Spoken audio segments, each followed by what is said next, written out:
arguably, he's actually got an even better chance in an already historically successful matchup. Let's go, Mitch. Here we go then. First match of the EU West Week 4. It's going to be Asadimata versus Video Games Yo. Finds the crushable early. Oh, he goes for the immediate grab. Lovely tech though there from Asadimata.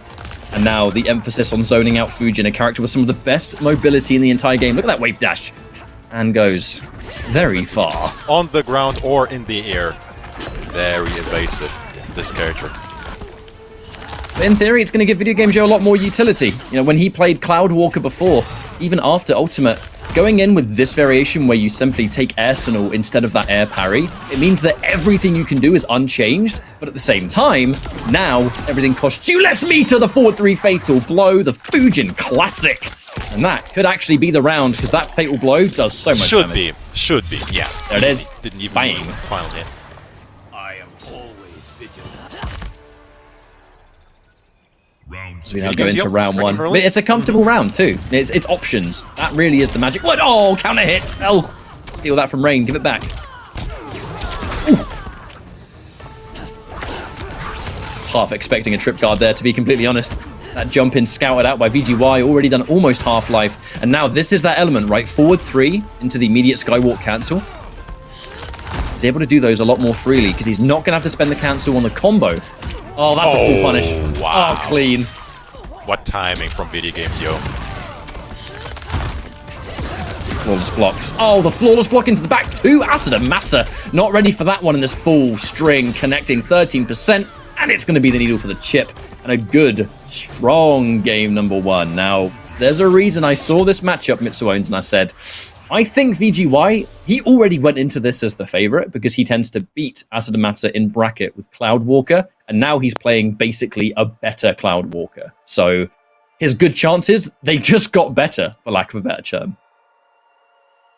You said it yourself, there's so much history behind this matchup. I'm not talking about the characters themselves, but about the players. Video Games Yo and Asadimata faced each other in so many tournaments, multiple countries.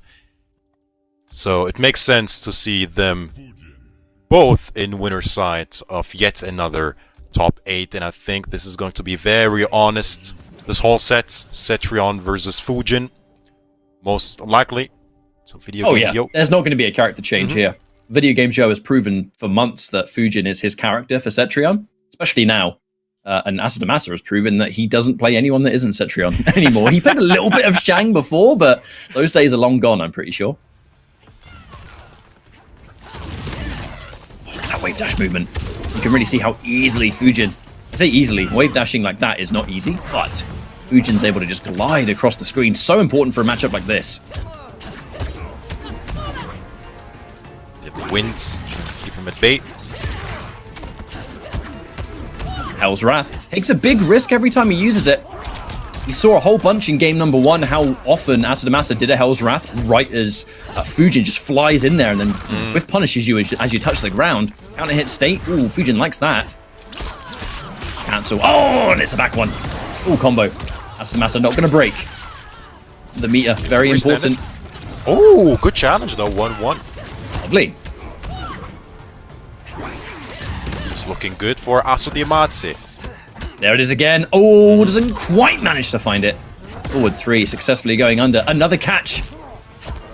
Having the needle instead of the wind push does give you the base crossbow. I don't want to say counter zoning tool, but it's something to challenge every once in a while, but it will be Hell's Wrath coming in. No whiff punish this time around for Video Games Yo. Asadimata staying composed. Round 2. Fight. Oh, there's the raw jump in. Wasn't ready for the confirm. I don't actually think he personally believed it would connect, but this time it will be good. Oh, good, yeah. I mean, rare footage of that being jumped. Yeah. Fujin's back to narrowly misses her toes. Oh, the dive kick before the boulder. He was so close to getting crushing blows, you know. Push yourself. Oh, max range. Nothing you're doing about that.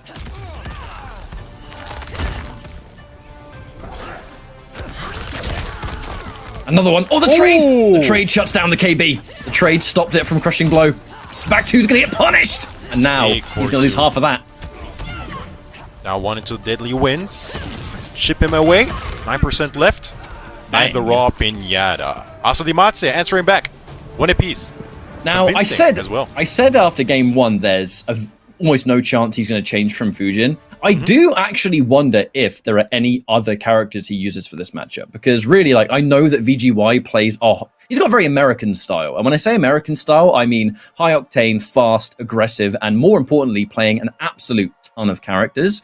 Fujin has been his character for the longest time against Cetrion, but often when you play the board, there are other characters that you think might give you an equal chance. It's just that you play a character until they prove to you they can beat it, and then maybe you change. Now, losing that one game might at some point inspire a change. It might do. But I think for now, Fujin will be the pick. But I do wonder if he has any other tricks up his sleeve, because he does play so many characters. Not for now anyway, going to his third match.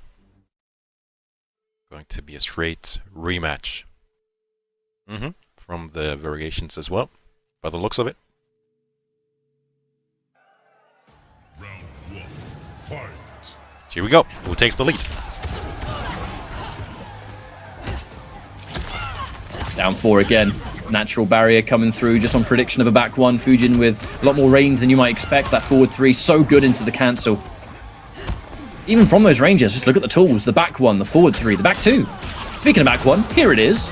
Ask and ye shall receive. Yeah, the down 2 just in case you break. Another down 2 again just in case you break. And just like that, oh god. Still looking for the potential break. And Asadamasa refusing to do it. Oh, the flawless block. So clean. Oh. And at that point, that is Chipnia. Keeps it simple with a 4-3. Video Games Yo seems to be back in control of this set. Importantly, with the corner positioning, that's going to open up a game. Does Asso teleport out? The answer is yes, but he bravely uses the regular version to keep the meter. Oh! Wow. Oh, he's evading that is quite impressive, man. That hitbox of Escape failed. Locked in for Fujin as well. Oh dear. Don't get grabbed. Don't get grabbed, mate. That low profile and downfall. Ooh! Ow, full combo again. And here comes the break at long last. Finally has to use the meter. Oh, he's going to spend it. There it is. Bang. 30%, just like that.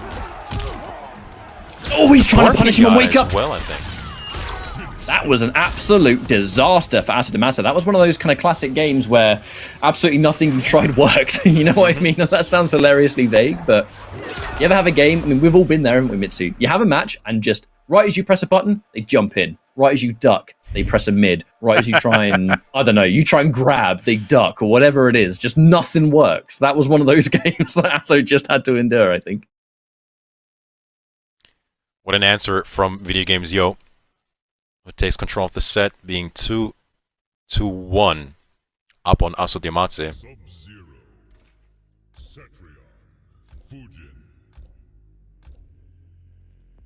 Yeah, I'd be surprised if even a variation change came into play for Asso Diamatse. We've seen him use one other variation since Ultimate. And it was one match against Mirko, and he used the teleport. No, it wasn't teleport, it was the winds and the rock element. That when it's out and you try and hit him, the winds come, the rocks hit you. It was like a kind of like an experiment for like anti-Scorpion or something. It was a really interesting match. It lasted 2 games and he didn't end up changing back. And it's the one and only time I've seen him change from this. But, you know, this really is the tried and true, isn't it? It's the go-to option when it comes to Cetrion, that's for sure.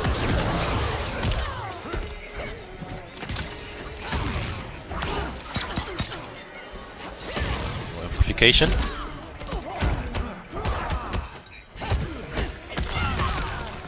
Again, that natural barrier, it's a call out on the winds. You try and flawless block the winds off that mid, you do the barrier, completely messes up the timing and catches you in a lot of instances. Not completely safe, obviously, but Asadamasa is going to have that sixth sense of when you're going to try and do it. Very surprised it didn't spin the bar there. Good patience from Asso Diamatse. What a tech as well.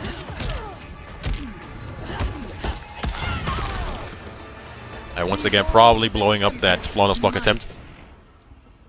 Which is really important. You know, you fight someone like Video Game Joe who will flawless block in clutch moments, it totally changes the dynamic of the match. I think know your enemy couldn't really be more present than it is right here. It does change the layers. You have to start doing slightly riskier things just to try and stop them from flawless blocking. And if you get them conditioned, you can kind of go back to it, but that really is a once every now and then opportunity. Speaking of which, like right there, Video Game Joe, he didn't flawless block that because we're starting to see so much barrier, I don't think he wants to risk it. Escape failed. Not that it really matters with Cetrion, but he gave Tekken a good go.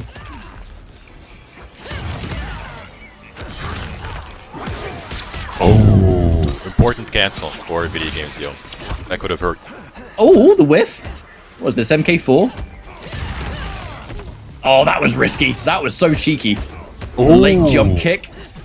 This is an opportunity to bring us into that game 5. That's the matter. Not much work left to go, but he will get caught here. And there is absolutely no break possible on the ground. Now, this is going to do a ton of damage. Remember, Fujin's fatal blow. Oh, it hurts.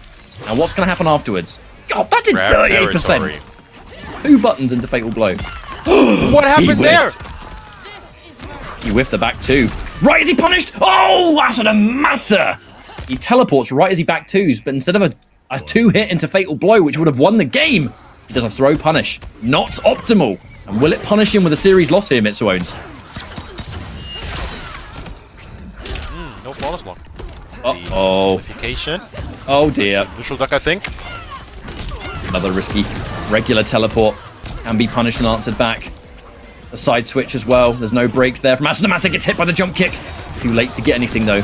Losing the wind kick. The needle means that jump kick OS doesn't quite work out, but it doesn't matter. Oh, no. Try to anti-air, I think. A little bit too late on attempt.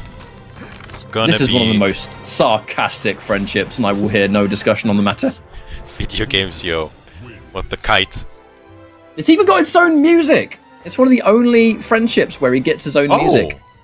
Well, it's got that really almost like, you know, I've never like thought old about that. cartoon. Yeah, it's great. But I gotta say, there was a critical error. I mean, I say error, I'm pretty sure it was. I don't want to kind of like call a mistake that wasn't a mistake. But Asadamasa, when he got that teleport in the second round, right as Fujin does the back 2 completely whiffs.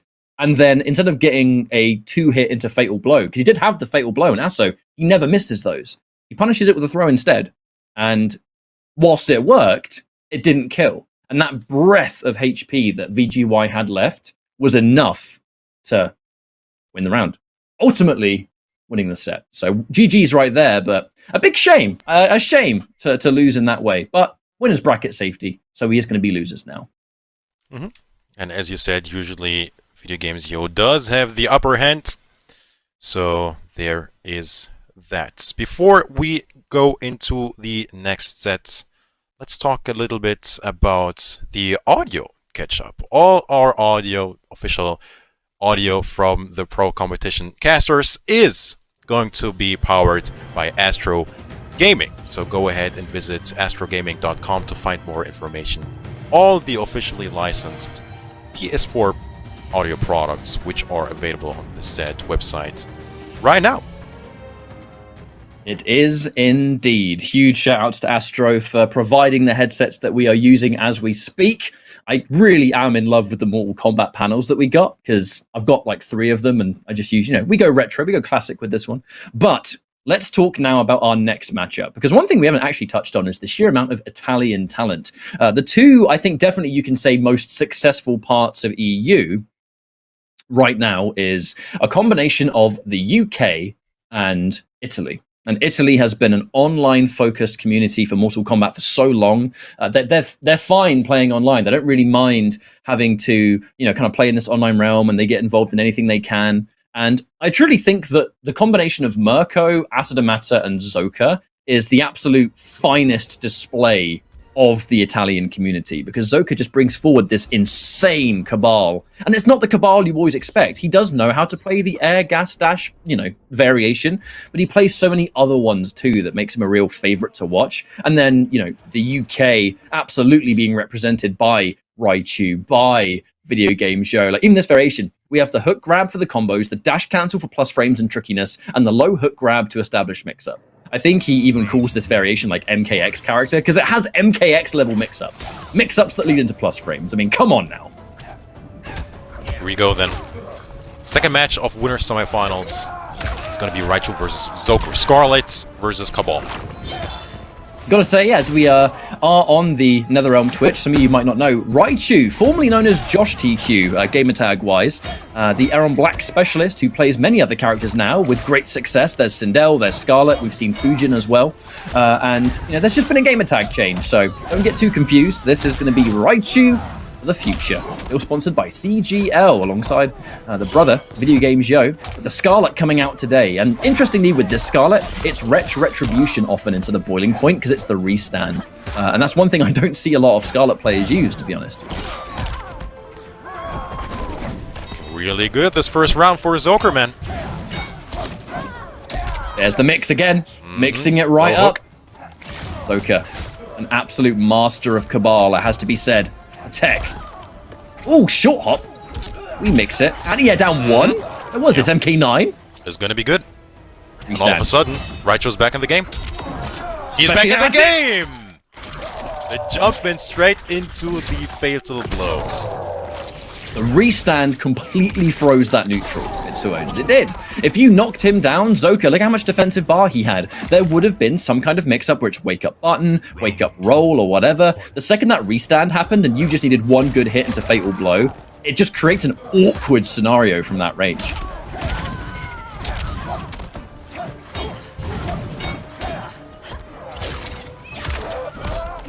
It's the back throw. Triplow's loaded.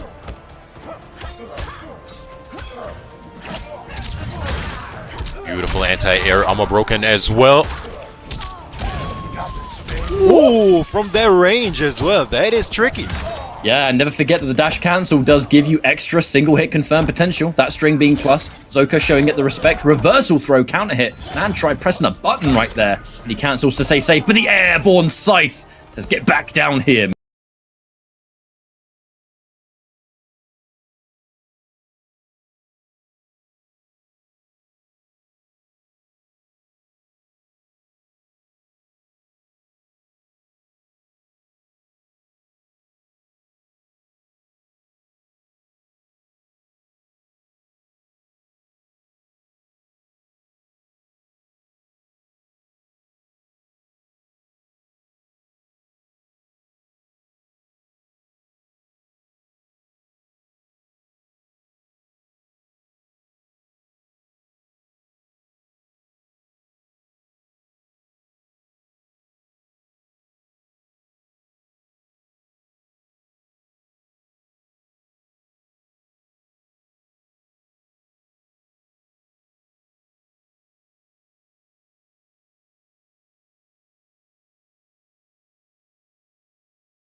You alright?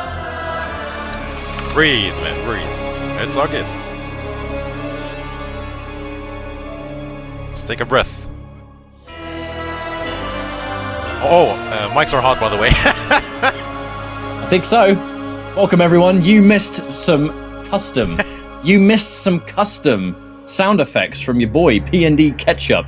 We were sitting there. We were sitting there, and I was like, I don't think anyone can hear us. But it's like I had the flawless block sound effect, which was boom, and then like the Cabal throw, where all the only sound I remember from the Cabal like back throw was the, and that's it.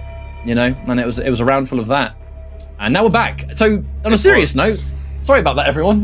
There was I believe there was just a production audio. Well, look, there was a production audio issue. We all know that. It's fine. But the important thing is a swift turnaround and a fix. And the most important thing is that the set was paused. So the players didn't play that final match off stream, as far as I'm aware. So we should be able to go right back in and see the situation, which I believe is a 2-0 to Raichu. Raichu had that really clutch anti-air in the previous game. Fatal blow, end it. Jobs are good. And I think, fingers crossed, we should be back. And thank you all very much for your patience.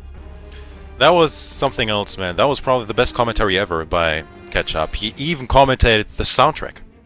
A real career high that unfortunately, I say unfortunately, I think everyone was pretty blessed. Was exclusive to me. That they didn't hear it. Only Mitsuones heard it. You know, that was a personal moment. But I think now we should be, as soon as we are able to jump back in, I'm sure we will. So for those that just tuned in, maybe you've missed the action actually.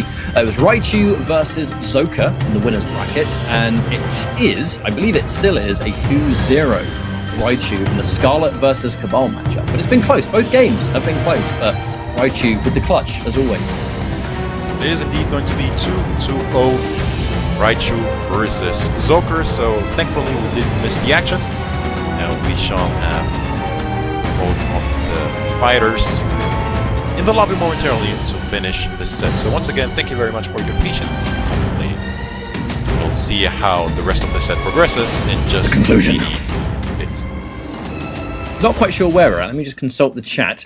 But I think we should be all good. And for those that have just missed today's action, this is our latest edition of the Intercontinental Kombat, the MK11 Pro Competition Qualifier, where this is one of the kind of big regions being represented, and the stream contains EU East and EU West. EU West is our second half of the day, which we're well underway. And after we've finished this matchup with Raichu versus Zoka, we'll be jumping into the losers bracket, where elimination territory begins. We have the likes of Sweet Fraser with the Noob Cybot. I believe Utility there as well, with what is probably still going to be the Jackie versus the Cetrion. And then afterwards, we'll find out how things conclude. But I think we're right back in. And it's now going to be Zoka, Raichu, 2-0 for the Scarlet. And I think a variation change perhaps has happened, because he's got different visuals.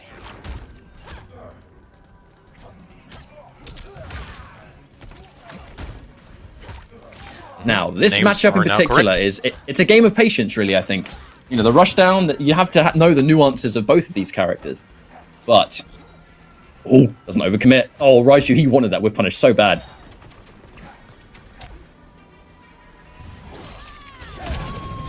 Oh, did you see that confirm? Yeah. Oh my god. Beautiful stuff. So the reset into the interactable, 16%, just like that. Zoker. Chase down. Doesn't have the meter, but he is able to side switch at the very least. That's important still. Yo, okay, so let's look at this variation. We have the dash cancel, hook grab, and the gas. Up close range, the safety.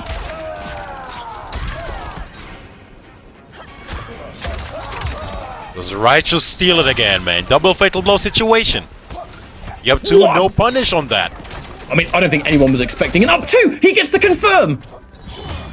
Somehow he picks that up. I have no idea how he does it. The late and the anti-air buttons. You know, if you want someone that anti-air jabs almost every single time without fail, look no further than Raichu. Absolute ridiculous anti-air. Match point. Raichu just too clutch in these situations, man. Even though the round has Zoka written all over it, finds a way to clutch it out. Match point, as you said. Too slow.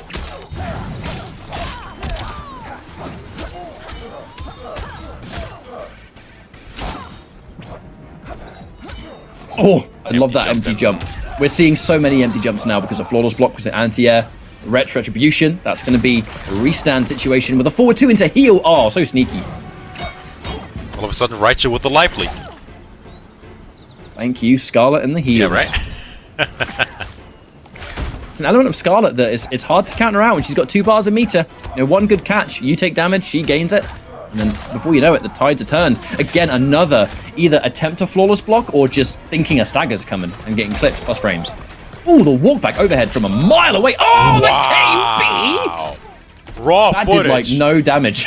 Oh no! Oh, wait! Wait a minute. I'm really surprised he didn't go with the fatal blow there. I thought he was. Oh, he's done.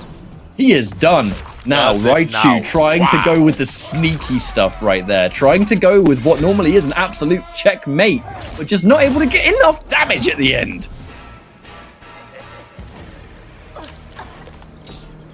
Final round. Fight. Definitely got another chance at life, man. That was beyond close. This has been an interesting and emotional set, I tell you. All over the place. Escape failed. Hang on a minute. The forbidden double overhead. Oh, out of nowhere. It's disgusting. Look into anti-air. The technical too far away, though. Raichu. Looking for the stagger game. Lovely trip guard. Ooh, the low.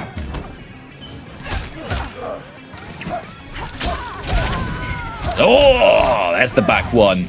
Really nice catch there from the Italian. And now as he gets a knockdown into whatever comes next, a delayed wake up. Oh! Overcommits! Overcommits! Surely that must have been a dropped cancel. You don't just do a dash like that. Point blank. Especially Zoker doesn't do it point blank. Just No, he doesn't. Really good with his confirms. Oh, there's the flawless block. Oh, Oh, and he now actually he got gets it. it. Catch up. He got what he was That's what he wanted for. before. Oh, there we go. What is he painting?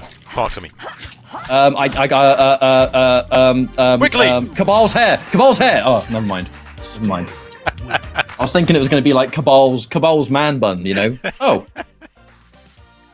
I seem to Not have. quite. Either way. No, never mind, never mind. I thought I muted myself, but I didn't. Okay, You're good, that's you're fine. good. We're good, we're good, we're good, we're good. I could have said nothing and you'd never have known, but that will be a victory now for Raichu with the Scarlet just continuing to look really strong. So that was the second set. I'm thankful that we actually got to see it in its entirety, even though we had that quick blackout. But yeah, that was winner's side round 1, and actually we'll drop into loser side of things.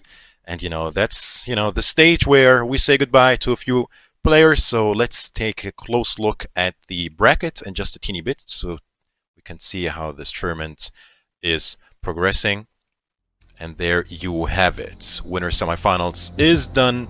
Video Games Yo and Raichu. It's going to be the clash of the brothers in winners finals. We've seen that time and time again. But until then, we have losers round 1 ready to go, Ketchup. We do. Now, this is, as you quite rightly pointed out, this is elimination territory. So everyone's done well to reach this point, but this is where a couple of players are going to be, I'd say, going home, but they are home. They'll be out of the tournament. So Sweet Frazier and EUWEST is game number 1. So probably, we know we're going to get a noob Cybot from Sweet Frazier. The variation that he takes, I think, will entirely depend on what character EUWEST plays. Then after that, VLJV and Mirko, really excited for that one. That's a matchup I would have absolutely loved to see in MKX, actually. Mirko's Hellfire Scorpion versus VLJV's Killer Leatherface. That would have been like such a... I'm sure they've probably played it in the past, but that would have been the most ridiculous. But before we go in, let's talk about the pro competition, Mitsuones. Absolutely. So once again, Oceania is done, Europe East is done, Middle East is done, and this is currently Europe West. This is the Intercontinental Kombat you're watching.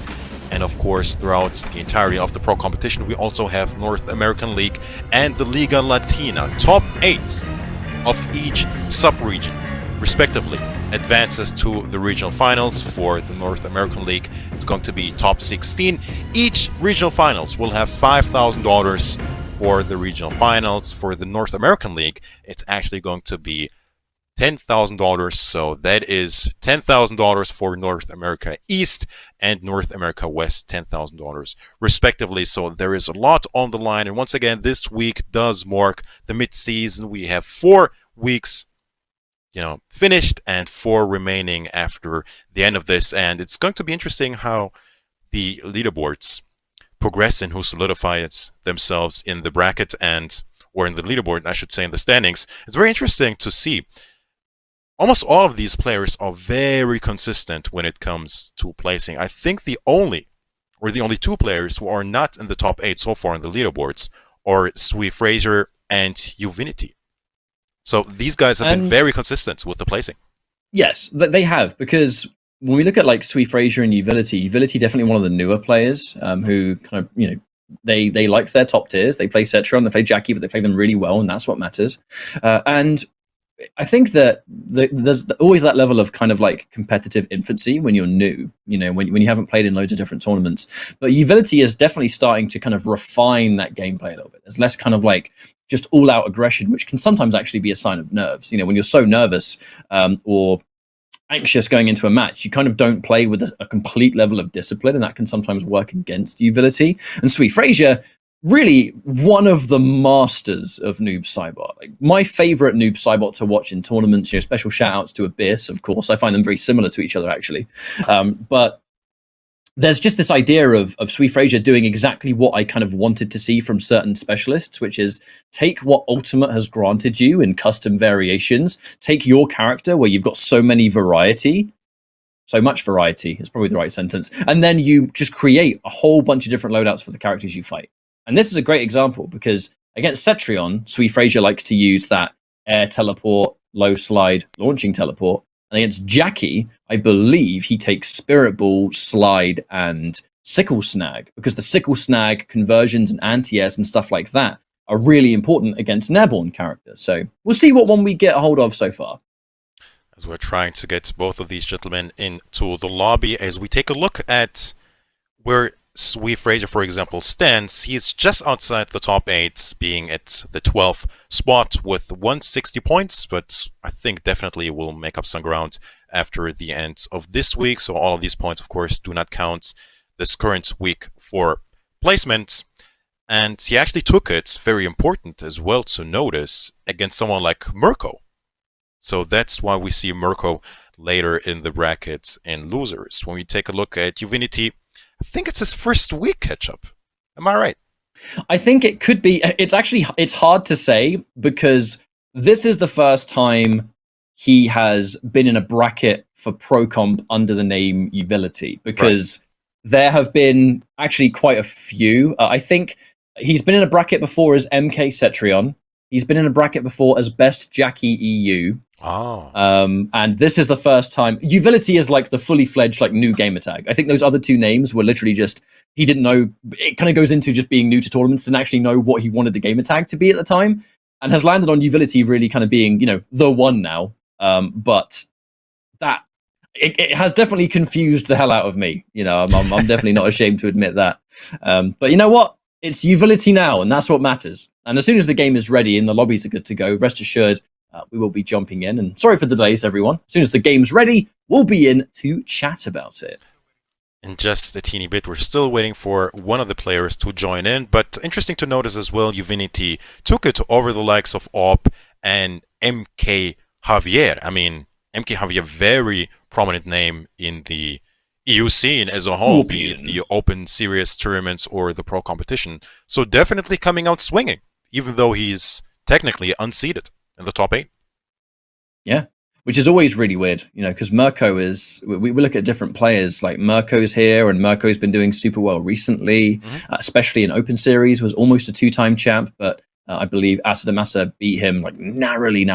There was a bracket reset when they last played an open series, but afterwards didn't quite work out. And then we'll be seeing VLJV a little bit. Really excited to see VLJV bringing the A game forward, as always. Very, I think likes the brutish characters, the ones that just hit really hard and they go swing. I know he played a bit of Baraka in the past. We've seen Girus as well. I actually feel like VLJV would be a really good Shiva player, actually, because she definitely kind of fits that archetype of a real brawler.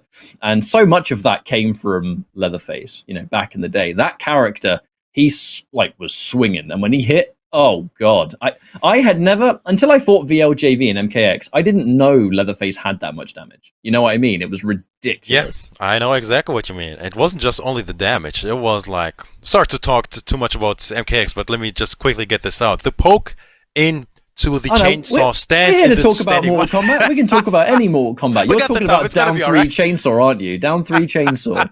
Exactly. You know what I'm talking about. Everyone who faced VL knows what I'm talking about. So there is that. So I get it when you say a brawler, if you will, what fits his style right on. So once again, thank you very much for your patience. This is the EU West Week 4, the Intercontinental Kombat. It's going to be the last cup of this weekend. It was a long weekend. Shout out to all the commentators that did Oceania, for example, Darth Arma and EGP Wonderchef. It was a surprise to see him again.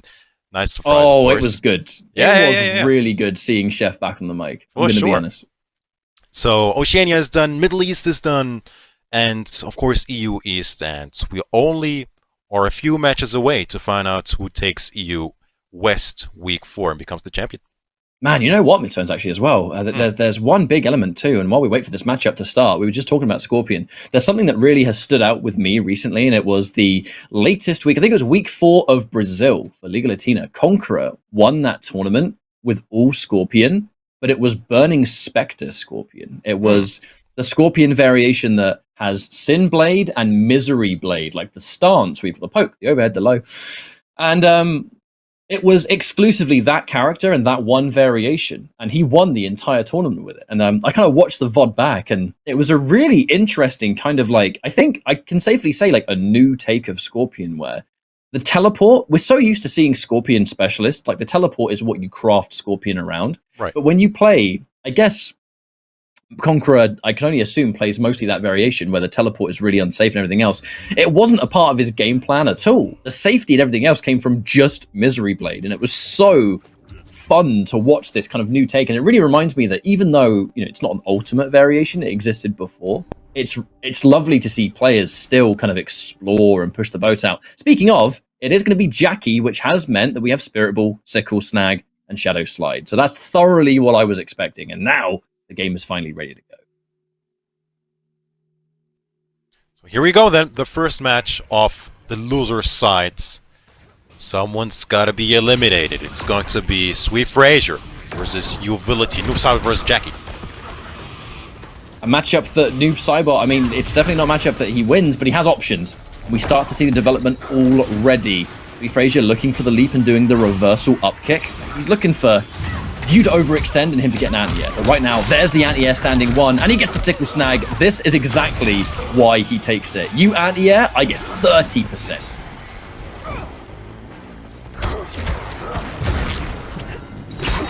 Shit, and the safety. Another down 4 anti-air. Oh, and the break. One of those breakers, we call that, Mr. Mustard and I. One of those breakers.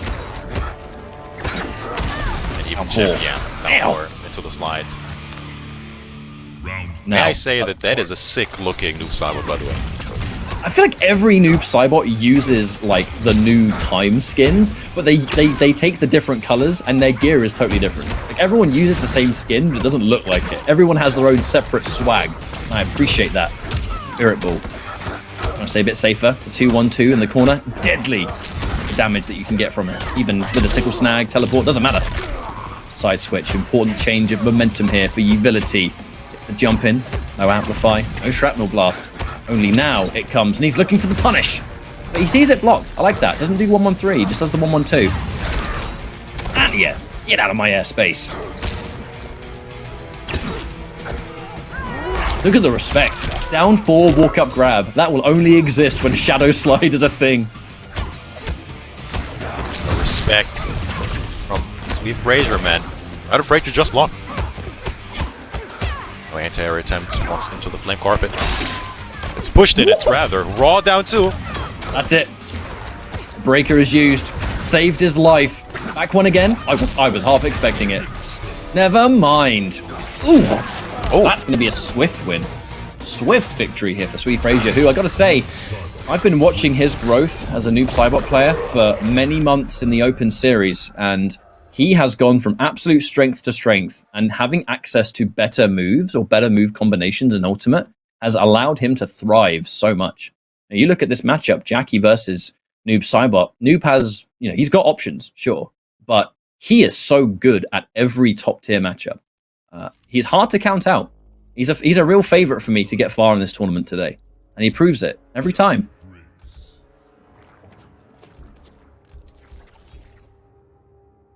So does Uvinity play other characters? Uvility plays Jackie and Cetrion. I think I've seen him play a bit of Johnny Cage, and granted, it looked really good.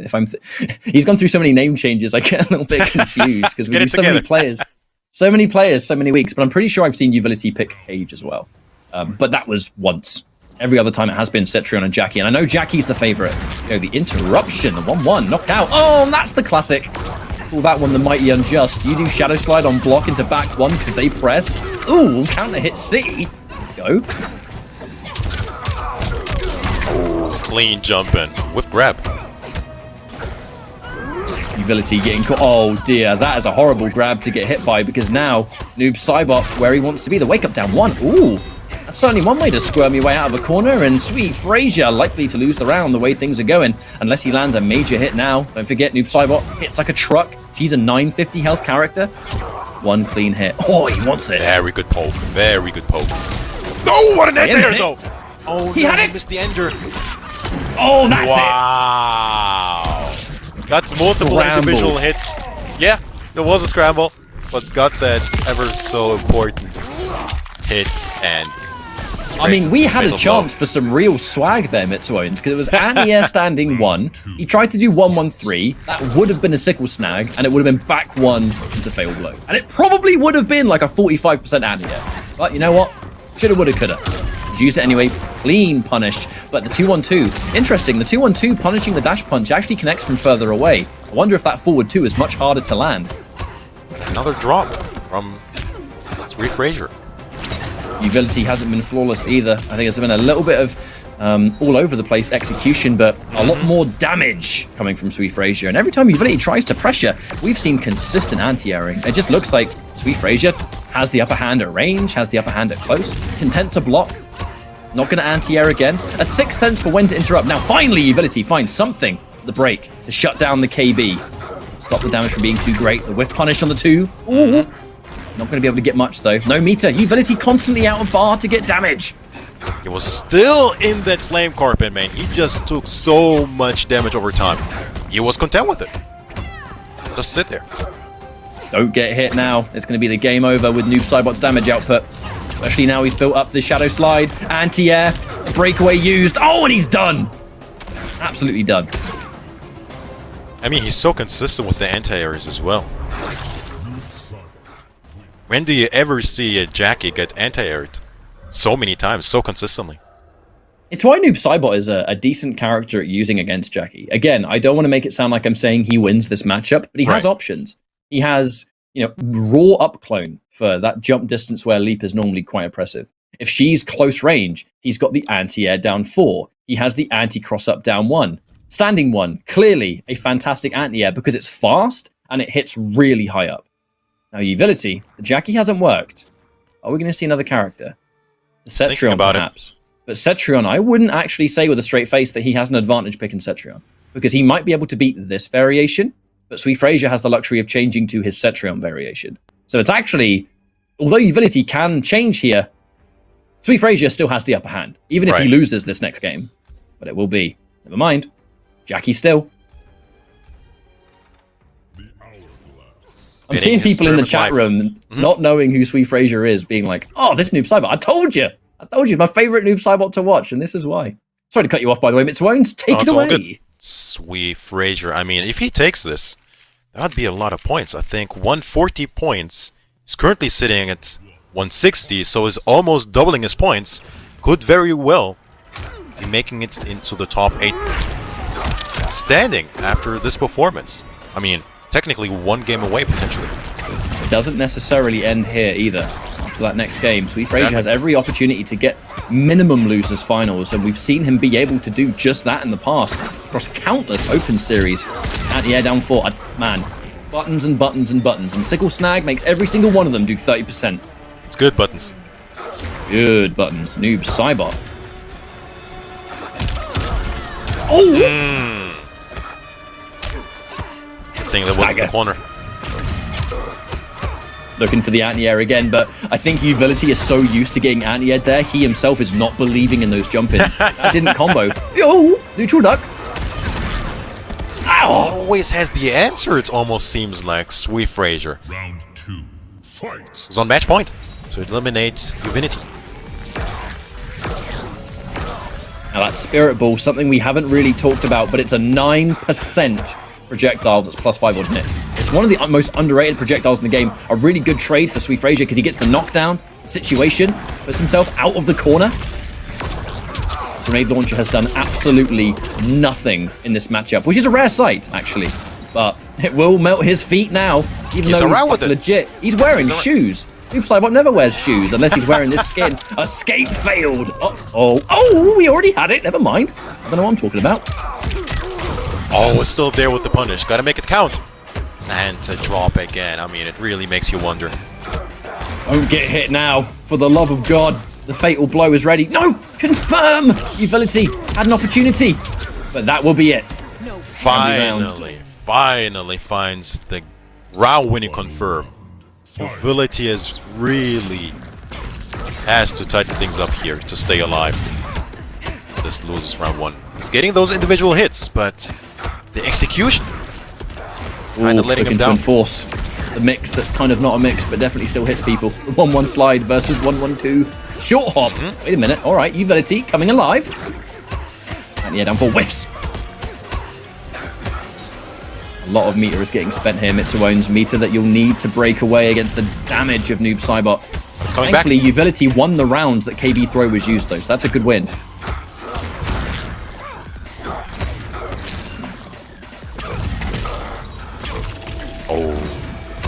Important that he got hit. The grenade. On No dash punch punish on that. That could have been a dash punch. Oh, the whip! That's it! Oh, no. We're done. That's all it takes. Oh, it's 950. Yeah. That should Oh, be yeah. I actually think even non-950 would die from this because it does 41%. Yeah. Oh! Ouch. True, actually. Yeah. Oh, my favorite friendship. Let's go. No! Denied! No. Keep it on the screen. It will play it eventually. No! Oh, I was so ready. Oh, we got it. We got it. Oh, no!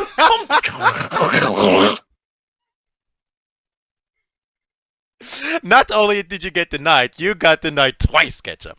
Just because you said my favorite friendship. Not today, sir. Not today. I took that personally. I really did. I really did. The leave, and then we come back and leave. Anyway, good match though. Very good match. Strong Noob Cybot. But let's actually talk about what caused all that to go so right for Sweet Frazier, right? The scrambles, just Sweet Frazier having a bit more, I think, just a bit more readiness for it all. Just kind of pressing the right button at the right time. Really important for those positions where you're both at kind of close range and one of you presses something major. Somehow Sweet Frazier was always the one pressing the right button, right?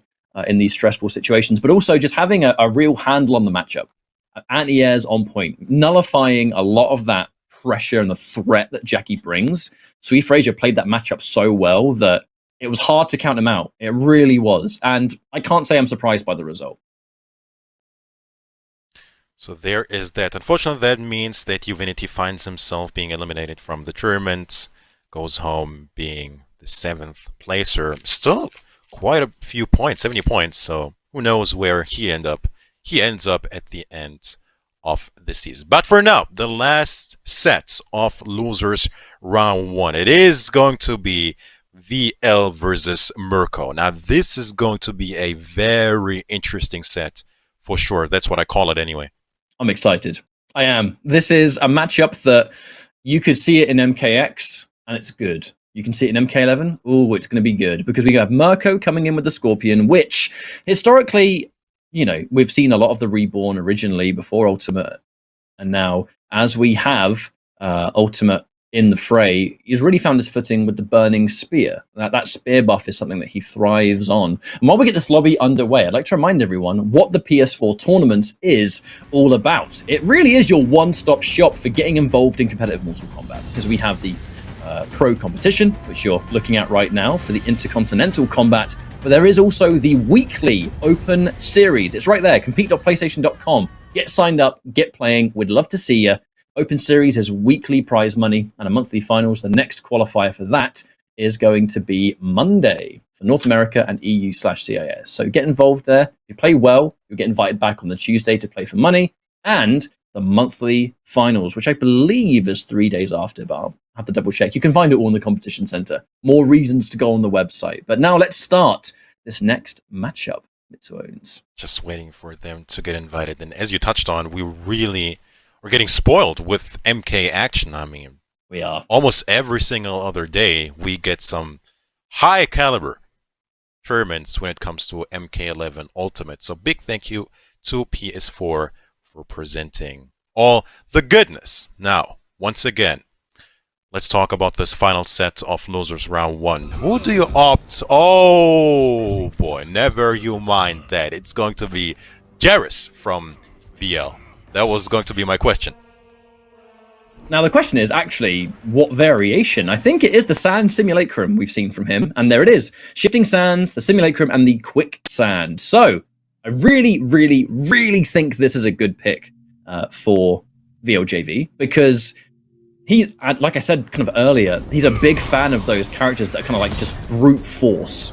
You know, it really did come from that famous Leatherface by the end of Mortal Kombat X. And Garrus, he's a similar character in the sense that you get to just stick out those big buttons, heavy hitting, knock down into whatever comes next. And the advantage that, look, Garrus is not a popular character in Europe, and he never has been. So VLJV, he is, you know, right now, especially in Ultimate, the most successful European Garrus. He's got a matchup that, if it's America, everyone's used to it. In Europe, maybe not so much, to be honest. To be fair, I don't think Garrus is that popular internationally at this point. He's just a North American character. He really is. Oh, the Forbidden! What? That is surprising. The Forbidden. Going in for it already, and Mirko, definitely that kind of crushing blow's a wake-up call. Oh, the flawless block as well. Bam! 1, 2. Finish it off. Oh, wait, is that KB? No, okay, not quite. Not quite. That would have been hype. You ever kill someone for an up 2 at about 40% health before? Body splash. Off the corner, just like that. Good first round for VL. A lot of flawless blocks from both of these gentlemen. You know, VLJV tends to suffer from really bad tournament nerves, but playing like this in game 1, you could have fooled me. Never mind. There's the side switch. Sand Simulacrum gone. Back 3, always looking to enforce. Second you block overhead, here comes forward 4. Oh my god, 100% rate on that. No meter to amp. Flawless blocks in just a single round. Oh, getting clipped by the body splash. The benefit of that is that by the time you can break, you've already taken so much damage, it's rarely worth it. Yeah, that was a hard read. He really wanted Mirko to jump, and I'm sure he would have comboed into the clone as well. Double fatal blow though, hold on a minute. Bam! Yeah, very smart, very smart. No risk whatsoever. Hitbox was gonna be good. Off the 1-1 straight to the fatal blow. It's gonna be 1 apiece in this first match. A nice even exchange, and two players that they're really playing with like that heart on the sleeve, and you love to see it. Mirko, so reactionary. VLJV just being prepared for every scenario, hence the flawless blocks. The shifting sands does nothing to mess up the combo. The whole thing connects. And wait, does he still have it? He does! He spends the KB. And the burning spear. Oh dear. All over VL all of a sudden. That's going to do 16%. Spear, yeah, still active. And even chip, I mean, yeah. Good delay by Mirko. Whoa, what happened? I mean, yeah, it was looking so good. What happened? Missed it. That was Mirko. That was Mirko doing what he does best. Ignoring what happened in the last round and just playing at a million miles an hour. They're two players that are very similar, though, Mitsu. They are so fast-paced. Hence why that was almost instant, that final round. Good stuff from Mirko. Love watching these two players. Haven't seen VLJV play much Mortal Kombat. I know he has been grinding it the whole time. I just haven't actually seen his gameplay all that much because he hasn't really. And this is actually prominent where in Mortal Kombat X he almost never entered tournaments because I think I personally believe he was a bit too nervous to play because like the internet bigged him up so much because he was a fan favorite, right? And there's definitely an element of people bigging you up when you're a fan favorite, whether you want it to be the case or not. And sometimes that can just add to your tournament anxiety because so many people big you up because you're really good that you then get more nervous entering tournaments because you're like, well, what if I lose? You know, these people might, you almost get worried that these people will turn on you, which, you know, doesn't really happen, but it does create a lot of anxiety. And I'm glad that he's been able to really conquer that step, and now we're seeing him in tournament, because he really is such a good player. Shifting sands again to shut it down. Oh, the back two still manages to find a way. What? Didn't suck him in. Oh! Mirko actually not breaking that. So I can only imagine he was worried about maybe the sand trap, perhaps. Cancel. Escape failed. Way back in. Very early as well. Hold on a minute. Watch that back throw. Good block. We blocked the overhead now. Learned the lesson. Immediately clipped. Flawless block. How does he do that, Ketchup? Every time. You press? Oh, no, no, no, no, no. You have plus frames? Oh, no, no, no, no, no, no, no. Hold on. That's not death? It's not death, Ketchup. 3% left. Yeah, it was up too. Mirko. Oh. It was off and up too. It does scale a little bit, but it doesn't matter. Gets the round anyway. That was still very scary, man. The minute Mirko was close to death, he just swings for the fences, man. No fear whatsoever. Mirko looking for it. Oh, what are these flawless blocks? Oh my god, every time. Do not challenge this man. It's going to cause Mirko to like really have to adjust what he does. He's going to have to play riskier. Either teleport cancels or he's going to have to do things like forward 4 spear. You know what I mean? Which is really risky. And it's not something that he does. Now, that's a KB. Counter hit. Way back into the match, perhaps. No breakaway available either. Yeah, the pattern to Mirko restand out of the standing 4. Hold on a minute. He can't break this. That's going to hurt. Wake up! No, he wasn't there. Yeah, still has that. Last round. As well. Locked in. Oh! What a read. I mean, what a read, man, from VL. Opting to go with the throw. No, sir. Down 2, sir. He could have done anything in that situation and he chose down 2. Like, that's how savage that moment was. Let me get this big glove out and hit you in the chin with it, you know?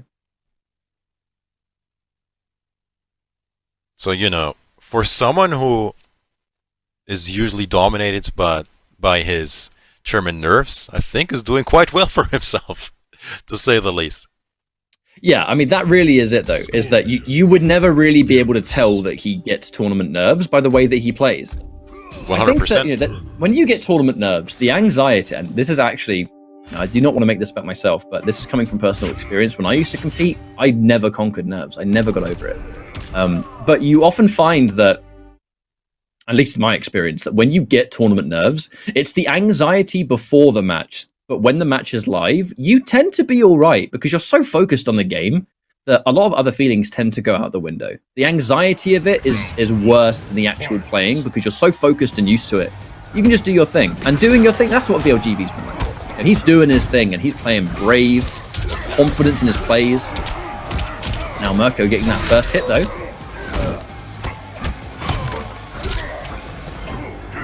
Ooh! He will, I think he will get hit by Sand Trap just to make sure he doesn't get overhead, honestly. No one wants to get hit by that backbreaker, man. I'm surprised we didn't see a Spear OS there. Uh-oh. Wall combo incoming. Knockdown as well. LJV wanted to keep the pressure. A raw 1-1-1. Man, that string is 18% on its own. Oh! Yes! That was a very high down two. And he fatal blows as well to give himself a one-touch to death situation. He knows this combo is not going to kill, but he's going to get a great guess for game if he gets point blank. I think even a back 3 at this point could kill? Question mark? Ah! Oh! No, it does not. It does not. No flawless block on the jump in. Not gonna matter. The poke afterwards to seal the deal. Round 2. Dangerous situation, man. That was an expensive and risky plan. Still gets the down 1. Yo, goodness. Scorpion's down 1. The long arm. How long is his arm? That was a beauty. Third stealing down 3. Oh dear. Mirko. Oh, he's in the corner! He's in the corner. It's because he's in the corner. Certain flawless blocks in the corner have, like, the pushback of the aggressor causes some of them to whiff, and I guess that's one of them. Oh, no. Really good staggers from Mirko right now. Ah, the short top! Over the 4th. VL!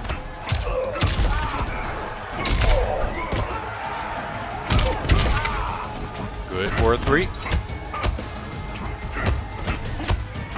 Body splash.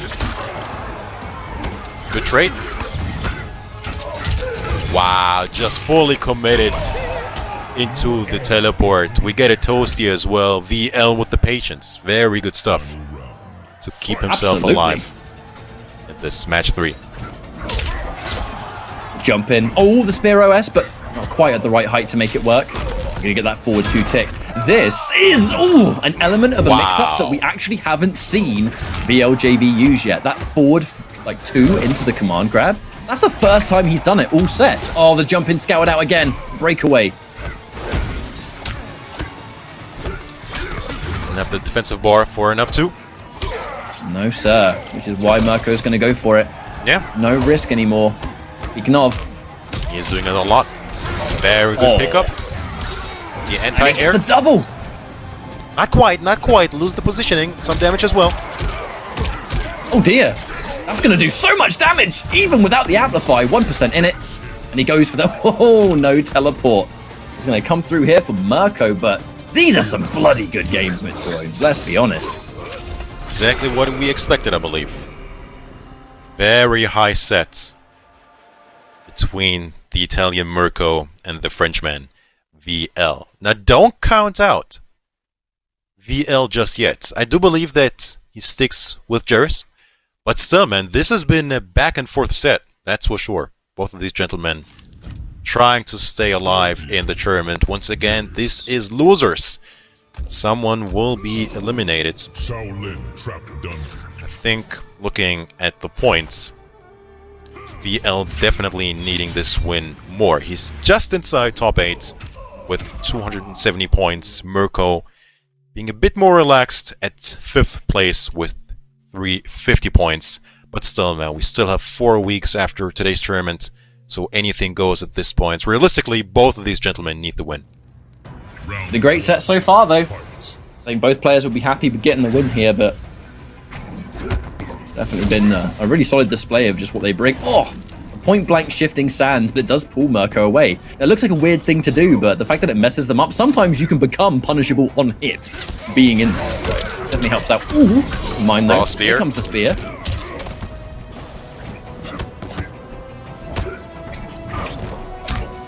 For the forward 3, doesn't quite manage to catch it. Yo, 3 down 1s in a row. This is a down 1 matchup. Oh my god. I just remembered though, it is Scorpion and Geras, so I can't say I'm surprised. Burning Spear's active. Does he get the throw for himself? I just think he's too timid to enforce that low at the end. He doesn't want to even enforce 1-1 low. You know, I know the 1-1-1 on block does create a flawless block mind game anyway, but at no point has he tried to enforce that mix-up at all. And the escape failed. Bad to worse now, because Mirko doesn't even really need the KB. And the 2-1-2, that's going to give him a great situation with that down 4 now, bringing Mirko into match point. And the crushing blow throw is locked and loaded. So watch out for that. There's probably going to be a situation where Mirko will go for a throw and VL is just going to neutral duck it. If he tries to fish too hard for it. Let's see it. Lone is out. Block and wake up this time though. Down 2 immediately, just out of nowhere. Oh, Scorpion's horrible back one tick. Oh, such a scary game, and you called it. You certainly did call it. Oh! God, that hurts. Ouch! 45%! You tried to throw? Oh, he wanted to And scout I out the like flawless block. idea, but unfortunately, he didn't realize that VL didn't even have the bar to make something happen with up 2. Fight. That really was the one time he tried to scout out the flawless block. He didn't do it. But now he has the 2-1-2 anyway. The fact that his grab did get down 2 does actually mean the grab KB, I think, is still there. I don't think there was a throw tech before that. Jump back. Ooh, confirm. Yo, jump 2, teleport 16% damage. Don't get grabbed now. Wait. KB! Ooh. Wow, found the range. Yes, sir. Uh-oh. Back to back. Wait a minute. Garrus in the Back corner. to back. Oh, Garrus in the corner. Into the sand trap. What's it going to be Everything's now? working out. Oh, Mirko! Can't find his way Everything is out. working out, Ketchup. He gets What? hit! He really bet everything on there being a low. He expected it. We've seen so much 1-1-1. And the bravery at the end there from VLJV Mitsuones, where he started to dedicate to everything. In that situation, I think everyone would have got hit by that overhead. Because he hadn't done the low once, and he starts to play really brave. What do you do after 1-1 on block when you're feeling brave? You do the low. So you block low. Oh, and he broke your back for it. Everything was working out in those 15 seconds or so. Back to back. Command grab, the command grab crushing blow, down 4 into the sand trap, and of course the 1-1-1. We all got Russian hit by blow. that overhead, I promise. I promise none of us were blocking that. Just like that, it is indeed going to be a 2-2 situation in this losers round 1. VL versus Mirko. I think we didn't expect, or we didn't promise too much when we introduced both of these players. But the final game, man, what a first round of matches this has been, to be honest. We've had some real killers. And now, as the final one to close out before we move on, Council not quite able to get a whiff punish though. Mirko and VLJV, what a showing so far. This Garrus, the 2-1-2 knockdown. VLJV, by all accounts, should be eliminated, but he just pulled off this incredible comeback just now. No flawless block on wake up. Refuses to lose. Forward 3. Oh, the scoop. Oh, didn't get the down 1 after his this time around. We want full damage, jump kick, teleport, max, max, max. We are, yes for game. And that's the 1-1-2. You really have to decide what's coming next after that. Grab's going to kill, button's going to kill. One more round, going to move Mirko forward in this lower bracket, but we'll see. You know, there's still plenty of matches left in the losers bracket before we hit that all-important minimum 3rd place, you know. Ooh. The tech. Oh, from that far away he gets it.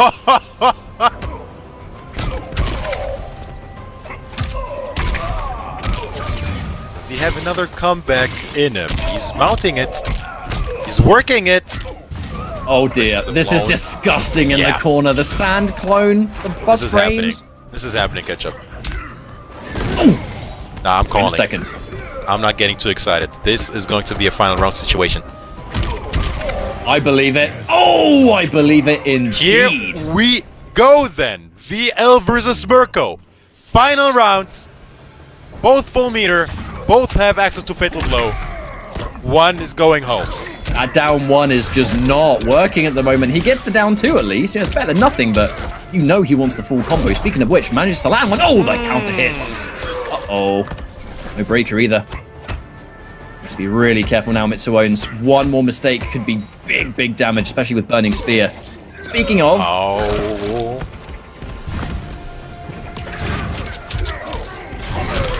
That's going to be it. A whiff. Oh, boy. I don't know what that whiff down 2 was. It could have been a little bit of panic. It could be a little bit of the pressure getting to him, maybe. It could have been an input error. There are so many different questions.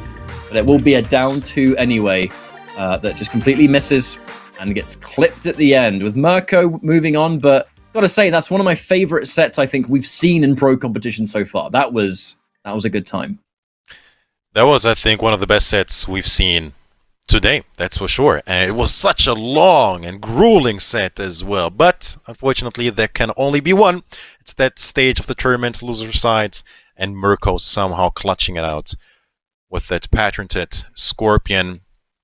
And yeah, moving on against VL, who I highly anticipate that we're going to see him later on during the season as well. But before we jump into the next set of action, let's quickly talk about some MK11 merchandise. Go ahead and check out and go ahead and visit amazon.com/Mortal Kombat for some awesome gear, beats the international combat, the pro competition, some accessories for your phone. Go ahead and join Amazon.com/Mortal Kombat to browse through some awesome gear. Now, before we go further into the bracket, speaking of, let's actually take a look at the brackets to see the story of the tournaments. The first round has concluded. Winners semifinals and of course losers round 1. Winners finals is set. It's going to be Video Games Yo versus Raichu. The second round of losers shall be Zoker versus Sweet Fraser, as well as Asurimatse versus Mirko. So it's going to be the UK clash, the Italian clash. Looking forward to the action. There's a lot of storylines to this. Asurimatse and Mirko have played countless times in open series, mostly, late stage, grand finals, whatever. And they do truly go back and forth. So that one is likely to be a game 5, but who moves on? I mean, you got a 50-50 chance, I think. And then Zoker and Sweet Fraser, 2 specialists, Cabal and Noob Saibot. Really looking forward to that one. Then finally, the winners finals between the new blood, the brothers, Video Games Yo and Raichu. Absolutely, I think the strongest 2 players in Europe right now in the pro competition, and they're continuing to prove it. And go figure, they're in winners finals. So we're going to go for a quick break. When we return, Intercontinental Combat. And a very warm welcome back to the Mortal Kombat 11 Pro competition here at the Intercontinental Combat EU West Week 4. We are very well into the tournament as we determine who becomes the Week 4 champion. I'm Mitsu Owens, joined once again by Falcon. Hey, how's it going, everyone? Welcome back. Thank you for bringing it all in, Mitsu. We've got an absolute bloodbath ahead of us for the remainder of this bracket. We've had some excellent matches beforehand that, greatly commentated by yourself and Catch Up as well. And we've seen, let's talk about that Mirko set against VL really quickly. That thing was insane. That was a great set between both these guys. Super, super high level, but crazy to think that that's in the loser side of things, and only one of them actually made it through the bracket. Round 1 as well. Speaking of which, let's take a close look at the bracket before we jump into round 1 of losers action. So there was the first half, or the first round rather I should say, and we have 2 players who find themselves eliminated, Uvinity and VL respectively, but I'm sure they'll do just fine for the remainder of the season. Now, losers round 2, we'll have Zoker versus Sweet Fraser versus Asurimatse versus Mirko. Yeah, man. 3 Italians representing the losers round 2 side right here. All 3 remaining in the bracket still. Sweet Fraser as well being the lone Swedish player, but an incredibly strong Noob Saibot. But before we can get into all of that, we have to give a quick shout out to our presenting partner, the PS4 Tournament Open Series. The Mortal Kombat 11 Pro Competition is presented by PS4 Tournaments. Check out the PS4 Tournament Open Series. Free to enter. You can do it from the comfort of your own home. Everything is online, and you have so much to gain, whether it be exposure, whether it be money if you perform well, or even time crystals. You can compete against your friends and rivals for the unique rewards. Just head over to compete.playstation.com and link your PSN account, get signed up, and get involved if you are looking to go competitive in Mortal Kombat or to further your own gameplay. Easy as that, and you might find yourself here at the stream being commentated by one of us or the other great commentators, who knows. And I know it's quite exciting, especially like when you invite friends or family and it's like this big deal of being watched by thousands of people. Can be quite nerve-wracking, but very exciting as well. So go ahead, sign up, you have nothing to lose. But now let's get into nitty-gritty. losers round 2. It is going to be Sweet Frazier versus Zoker. Yeah, as Zoker, an incredibly strong Cabal player. This is this isn't the first time that we've seen him in this top 8 as well. Other notable Cabal player from EU being Sonic Ninja. Not really competing in online things as well, but Zoker definitely showing the prominence and threat that Cabal can bring to the table, as he's not played too often when it comes to competitive, representation within Europe. We don't have many Cabal players that spring to mind, but the ones that we do have are very good. And Zoker is a prime example of that. But Swift Frazier, another character specialist, this incredibly knowledgeable Noob Saibot player that just knows how to play the game and knows how to apply the different tools and options that Noob Saibot has. I know Ketchup got very excited watching that high-end level Noob Saibot. I mean, how could you not? It's definitely a character that you don't see every day. Not like some other characters, but here we go with them. But I think same could be said for Cabal in EU anyway. I think NA does have more Cabals or characters just being represented a bit more. But for EU, not so much. I think the only 2 known players for the character you just mentioned. Yeah, Sonic Ninja, and then we have Zoker over here in this top 8. Swift Frazier, along with Magic T that we saw earlier on today, representing Noob Saibot in these top 8s. Swift Frazier as well, no slouch. Both these guys play a very spacing-heavy game, and I'm curious to see how they start playing against each other, because I don't think I've seen them play against each other, but that was a great gem kick OS right there. Straight away, forcing the breakaway.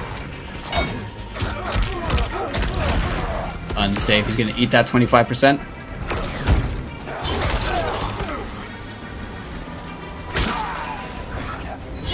Alright, so Frazier Slow just trying. round so far.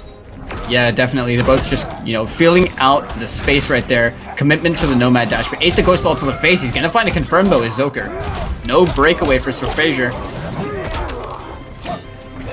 Almost even. Bring it back. Good confirm. Good block on the slow. On the low, excuse me. Alright, now low hook grab. Working out for him. Cheeky little mix up right there. Now that's not a move you see often taken with Cabal since the Ultimate patch. It's going to be a double fatal blow situation. What's it going to be? We're seeing run cancels. Straight away, that dash cancel, sorry. Into the forward throw. One more situation is going to win the game for the throw being stuffed out by that down forward in the forward throw right there. Zoker taking the first round for himself, but 20 seconds left on the clock. That was definitely a slow round, like you said. And it was a forward throw. Sweet Frazier was ready with the tech. Just wrong direction. Zoker striking first. Loses quarters. And already a big chunk of Zoker's health bar has disappeared in just those 2 small instances. Noob hitting quite hard. That projectile, albeit a high, is very... Oh, great trade as well, and a block on the Nomad dash? Questionable decision making. Zoker definitely committing to a hard read.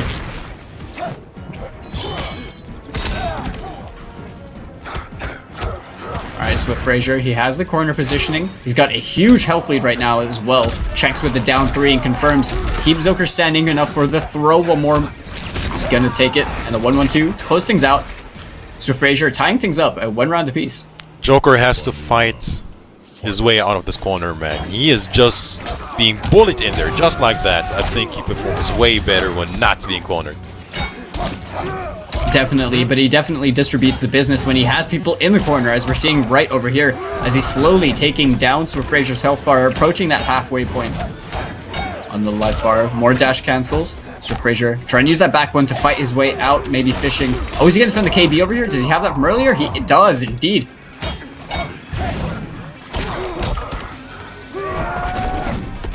One more hit is gonna do it for Zoker in this first game. Oh, and the fatal blow! Nullifying the buzzsaw damage as it already connected. We go into the cinematic.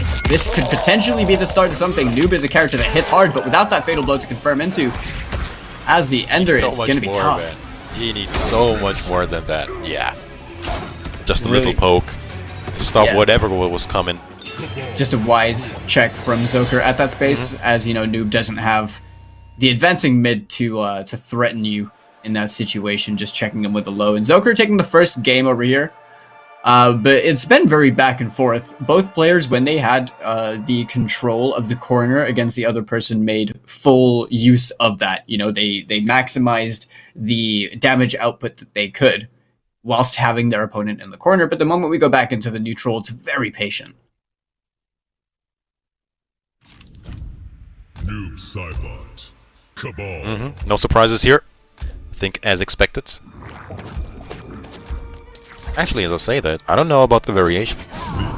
But no, it looks like the... Same skin, it's probably the same one. Right. I think it's fair to say. Spirit Ball, Sickle Snack, and Shadow Slide indeed. Not rocking the amplified teleport option for the extension. I know a lot of new players think it's either Sickle Snack or the teleport. You know, you don't need both. You still churn out a fair bit of damage because there's utility in the other vessels as well. And that Ghost Ball does quite a lot of damage on hit as well. I think it's around 9%. Yeah. Right there, see, like he's won a projectile trade just like that. And the Nomad Dash, a big call-out attempt from Zoka right there. It's 254 damage for his troubles. No fear from this man whatsoever. Probably trying to stuff the projectile. Right now, Swift Frazier has just gradually been chipping away at Zoker's health bar right now. He's got Fatal Blow right now. He's really low in life. Would be the start of something. Hold on a minute. Really is making this count. 2 bars. Oh, and the block. Really good committing to the crouching block from Swift Frazier. Gets a Swift Punish as well. Going back slightly out of the corner as he gets that round for himself. Oh, I like how he's using the Spirit Ball just to get these little trades. Like, I mean, look how much damage he's already chunked on Zoker. Using that down back 4 excellently in the space to deny the lack of trade and damage. Look at that patience, man. From Swift Frazier. Okay, we're taking the grab, not getting shimmied. Alright, once again Swift Frazier taking the trade. Definitely Good winning trade it as well, but the escape failed Mitsu. Could come back to haunt him.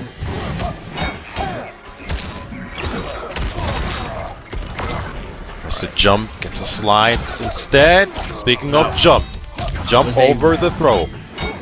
Oh, I like the dash cancel on whiff. Keeping himself safe. Oh, the big drop. What a check! What a down 1 check from Swift Frazier. Probably reading the grab, trying to low profile it. I think so too. I mean, it was definitely like the empty jump. He pressed the down 1 straight away just to contest anything that Zoker was planning to throw out over there. Very good. Being able to just keep composure in that situation from Swift Frazier, because Zoker still had the throw KB. He still had room to work with. He had the Fatal Blow, but now we're at 1 game apiece.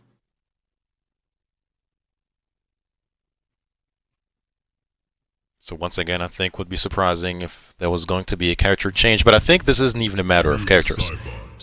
Both have shown that they can make their characters work. Yeah, I mean, they're both definitely character specialists, aren't they?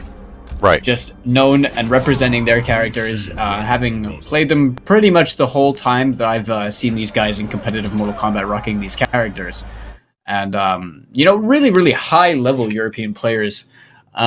But Noob, in this matchup, I really like the adaptations that we're seeing from Swift Frazier, because he's just content with taking these buzzsaws if he's winning the trades in health all the time. So it makes Zoker regress to this straight away. Already the health lead is in Swift Frazier's favor. But Zoker's forced to just go back to the very, simplistic playstyle based around the dash and enforce the mind games very well, but it was a great jump in and confirm. Swift Frazier now working Zoker towards the corner. Oh, the flawless block didn't work out. Also didn't get punished. Nothing to worry about too much, but he is down on 2 bars.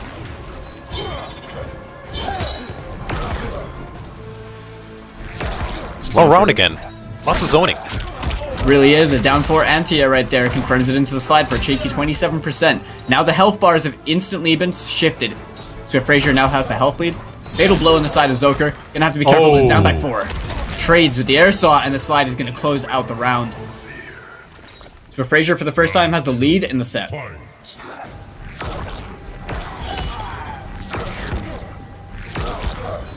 And what does Cabal do against this? Almost like guaranteed chip.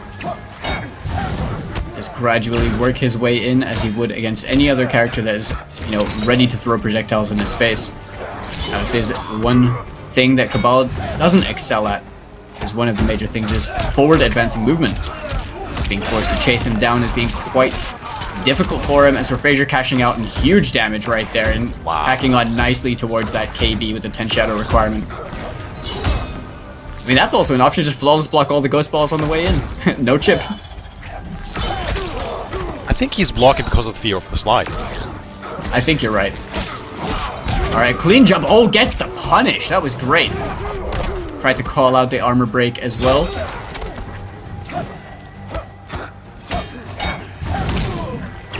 Oh, what a challenge.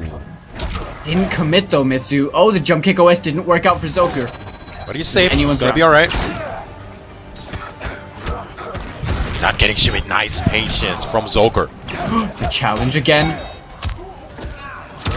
And the down one throw again, Mitsu.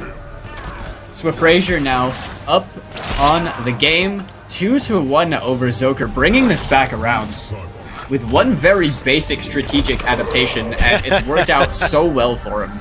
The Mortal Kombat Classic, down one into a grab.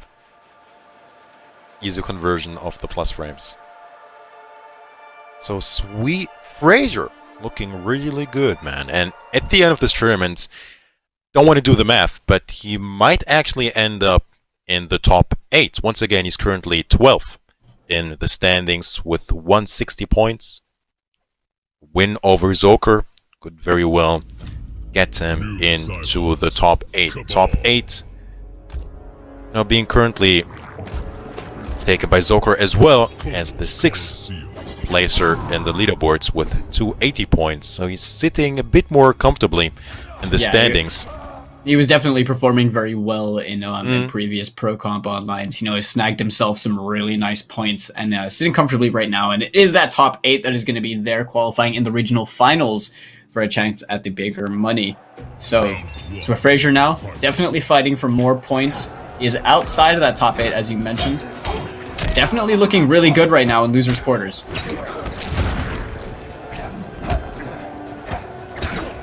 Really patient as well from Frazier. Just this wall of defense, looking to find a hit, but Zoker as well being very patient in his approach, not overcommitting, gets thrown into the corner though.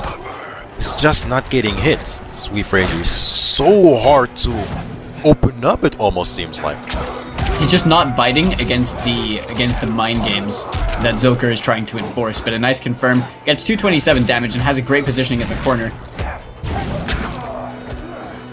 Check I think he was 2+. How did that grab whiff? Just instantly checked it with the down force for Frazier, being absolutely ready for it, but the counter with the forward 2-2. Very even round still. It's a short top attack. Empty short top. Taking something probably. Back one. Oh, look at that damage. 20% just on that, and a back one dash cancel throw. Seeing that time and time again now, 13% has the corner. Both players really even health. The time as well. Chip not gonna be death. What's it gonna be? Oh my goodness, because he jumped. The down 4, it just comboed into the slide over there, and just narrowly. So Frazier now is on set point. Great confirm. Combo, Falcon. That was a combo, as you said, because he jumped. What a comeback from Sweet Frazier, who finds himself on match point against Zoker. 20% unbreakable knocks him back in the screen space as well. Good trade as well on the air. Buzzsaw Zoker now trying to work his way in. Jump kick. Needs to make this count. Has him cornered. Good challenge. Like that. He knew that Frazier was going to challenge, so he went straight into his fastest button over there. Back one checks. Oh, gets countered by the forward 2-string. Don't think he had the shadows built up enough to use the KB over there, but the counter on the 1-1 forces the breakaway. And that slide was Murder She Wrote. Frazier with the reverse sweep right here, taking 3 games straight after what looked like a very strong first game from Zoker, thus eliminating the lone, the third Italian in this bracket over here, Zoker having fallen in the winner's side to Raichu and now falling to Frazier, but still an excellent performance nonetheless.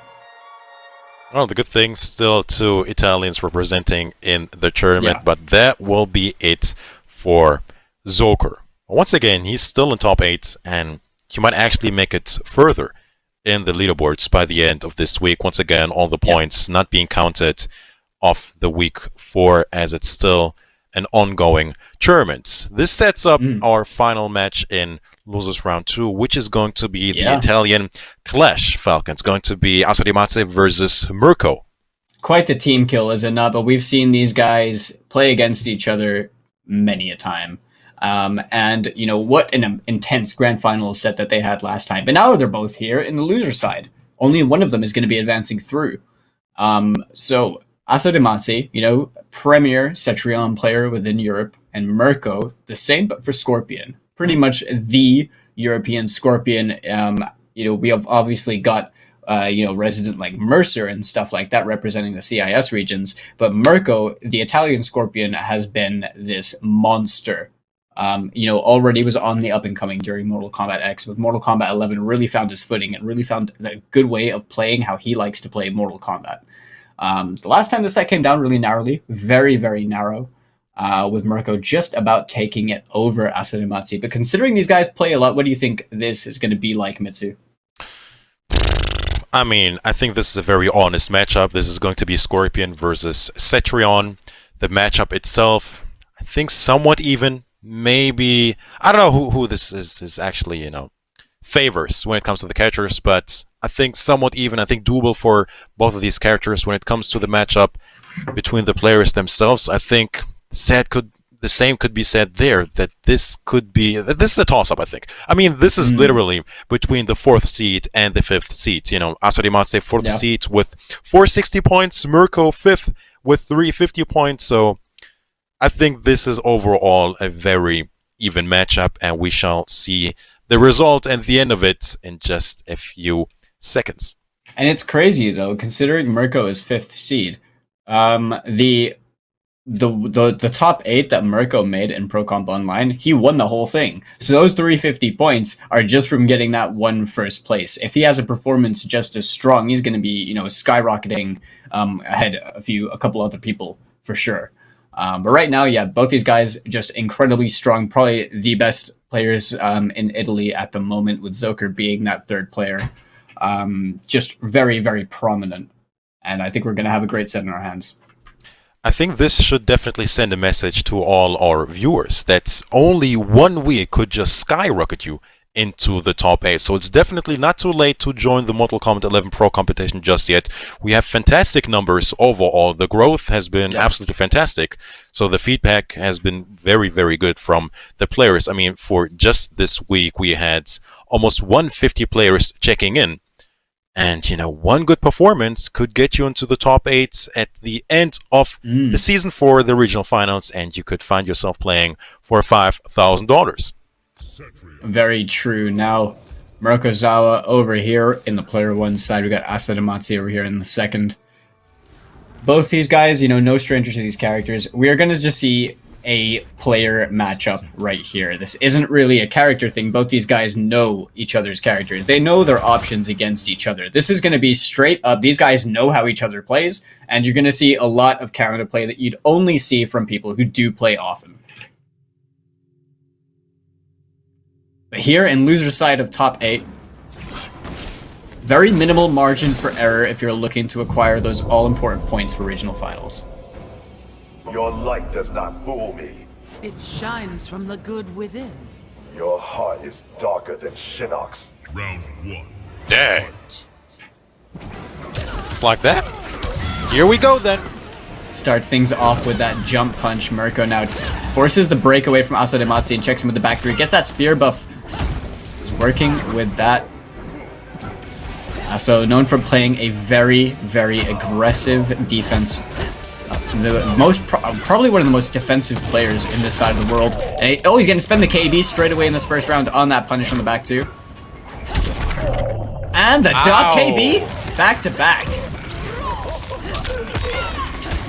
That is a lot of damage for Cetrion, man. That really is, but 2 crushing blows spent on that very expensive. Using those resources to close out the first round, and Asarimatse looked entirely in control. Fight. Finds himself cornered. Doesn't mean too much for Scorpion anyway. Very early jump in. Just gets a poke as a punish. But here we go. Tried to react right there, but got baited by Aso, who got the punish, gets the restand over here. But Mirko getting the OS from the jump kick, gonna end in the restand with the spear. Escape failed as well. Very well come into play. Oh, flawless block. I'm surprised. The second one might be scouted. Oh my goodness, the spear. The Hail Mary just checking him, trying to dash in mid-screen.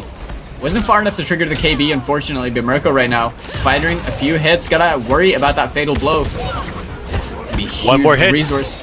Is gonna do it, and there it is. Finds the 4-2 straight into the fatal blow. Is gonna close out this first game. Only took him one clean hit. Asarimatse being a bit tricky with the spacing, slightly walks back, flips him clean with the 4-2. Yeah, very Strikes excellent whip first. punish. Understanding his wing condition, knowing that that's all he needed to look for was the hit, confirm it's a fatal blow, close out the first game. That worked out excellently for Asarimatse because, you know, I did mention that he spent the KB the KBs early in the first round. But he did that. He played that game so explosively. He destroyed Mirko in the corner using these KBs. You know, the down 2 read, the 2 and 3 punish, and then after that, after he secured himself that round, it was really just, you know, he was getting stray hits quite often, and Mirko's finding himself getting hit just trying to get his way in. But that's the classic whenever you're fighting Cetrion. Lost hive of the chitin. So technically, I think realistically, no way there is going to be a character change. Oh, for sure not. I don't think so. And I like that, man. I like that there's so many players who are just like really character loyalists. Yeah. I mean, the last two players we saw were definitely specialists, and these two players are no different. Fight. Here we go then. Match number 2. Very convincing game for Asarimatse, that first match. Mirko has to find an answer here. He's definitely had some incredible spacing so far as well. Mirko's definitely trying to work his way in and use his buttons how he wants to. You know, a very stagger-happy player, as we see many times. But right now, Asarimatse has a nice health lead to work with, but challenged on the dash by Mirko. Very good 1-1 challenge. Back-to-back, back threes. Runs the activation as well. Some extra damage. Alright, that spear not going to work out. I think he tried to Earthquake over there and tried to punish with that double down. Didn't quite get the input. On the punish attempt, the teleport. Rather was expecting the amplification, which Mirko usually opts to go with. So tricky stuff for sure. Very even first round here. Both just shy out of that fatal blow. And they've just built it as soon as you finish saying that. Trading a hit for a hit. This is still a single hit into a fatal blow is going to confirm the round, but as we approach the final moments in this round, 20 seconds left on the clock. Mirko trying to pick up the pace a little bit, gets the back throw. Still not dead. This is still doable. This is still doable. The whip. No punish. Hold on a minute. The 1-1 anti-air into the fatal blow actually connected. I'm surprised. I think that wouldn't have worked if Mirko neutral jumped or jumped backwards. I think because he jumped forwards, the second hit, because he was high enough, the second hit just about managed to keep the juggle going enough to confirm it's a fatal blow. Right. And that's crazy. It was like one of those only that situation would have worked for Asarimatse, right? What a whiff punish as well from Mirko. Expensive sequence, man. Well, Mirko really pressing in the corner right now. A short hop too, checking him. Forcing the roll out the corner. Yeah. Asarimatse's being knocked down so much repeatedly. Everything's working out for Mirko right now. What a turn of events. Mirko just unfazed by everything that's happened so far. Punishes the Earthquake.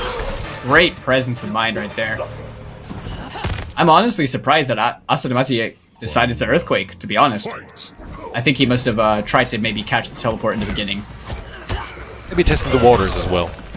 Trying to get away with it. Oh, the commitment from Mirko. Not going to work out. He's going to get punished. Has the breakaway, and Asarimatse just going for the down 2. Doing a bit more damage than if he would have gone for the deadly winds, but drops the punish! Teleport, what is going on? But once again, as you said, the punish, where is it? Gotta make And those Mirko, counts, man. he jumped forwards in those minor plus frames as well from the deadly winds. Over here, the wall, the natural barrier, not going to work out. Forward throw over here, and that's going to give him Oki, and he has the corner with Fatal Blow. And the flawless! That's going to scale. Ooh.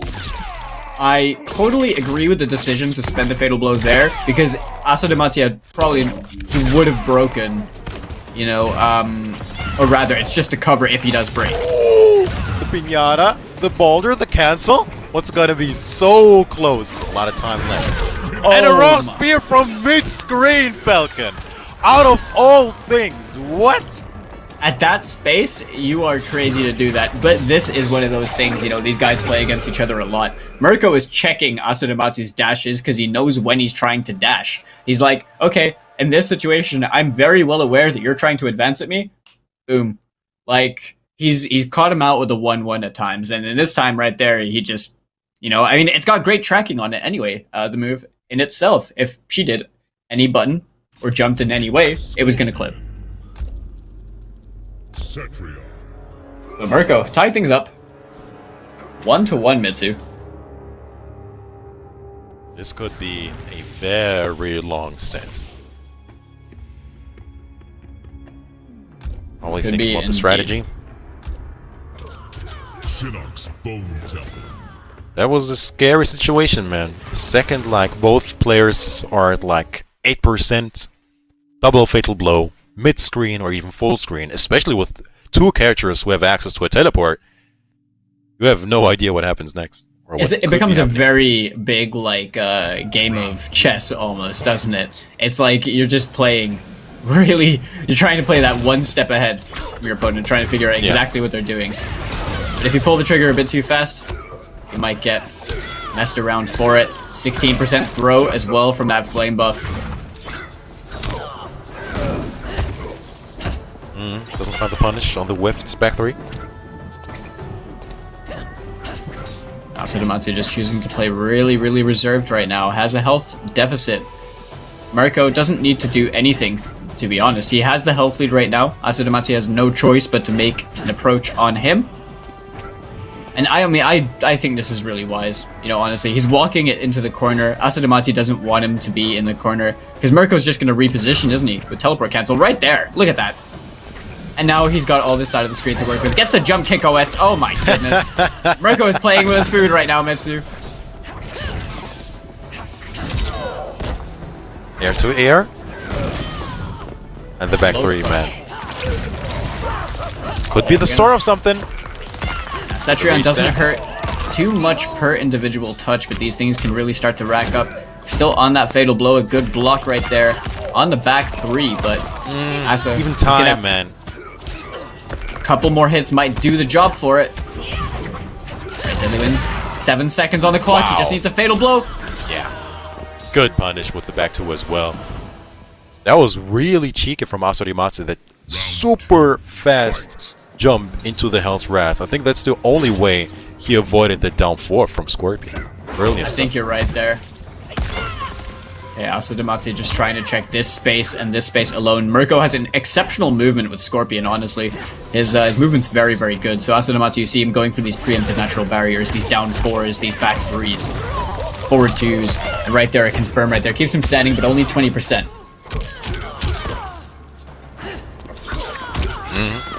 Also go with the 1-1-2 split in case of a breakaway. Smart stuff from Mirko. Right there, almost 30%. Whiffs the interactable, but no punish from Asadamatia. Has his back in the corner. To fight his way out of there. As I say, the teleport. We find ourselves mid-screen again. And I wonder if Cetrion can actually punish the spear with the ground pound. It's deceivingly fast, I think she can. right? And, so over here, this is really just a situation upon a situation right there. Breaker has been forced. Mirko right now looking pretty dominant, only needs one clean touch to close this out. Doesn't work out for him. The 1-1 confirm into the Fatal Blow. Asadamatia. Speaking one touch. Speaking of one clean touch, Falca, but I don't think it's going to be enough 4%. I don't... Oh my goodness, that solar beam right at the end. Making us think twice, but I mean, Final round. come on. 1-1 fatal blow with Cetrion? Yeah, that thing hits hard. We should know this. Okay, committing to the full string to run away. I like that. The cheeky stuff. Good opening with the 4-2. Now, I like the decision to use the 2-1 there, as Mirko has definitely been challenging on the restand. Down 4 check. Oh, it didn't punish. That was the third time. Missed opportunity. Very big missed opportunity for Asadamati, but it's not like the punish would have hurt too hard over there. Mirko now starting to build a little bit of momentum, gets thrown though. Grab. Oh, another big opening. Yeah, using the interactable, definitely Wow. a better damage cash out. Look at that nice ender. That was really smart. Great presence of mind as well. And a max range punish with the forward 2. Great matchup knowledge right there. Asadamati now looking a lot stronger in that game, Mitsu.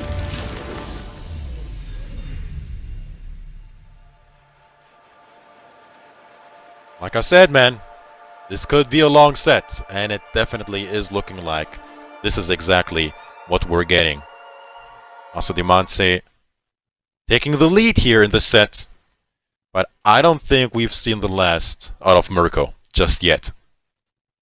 I don't think so either. I mean, Mirko is probably the last player that I think would succumb to nerves or, you know, something like that. He's a very composed player because his constant playstyle is very erratic to someone that doesn't know what he's, you know, who hasn't really watched Mirko before.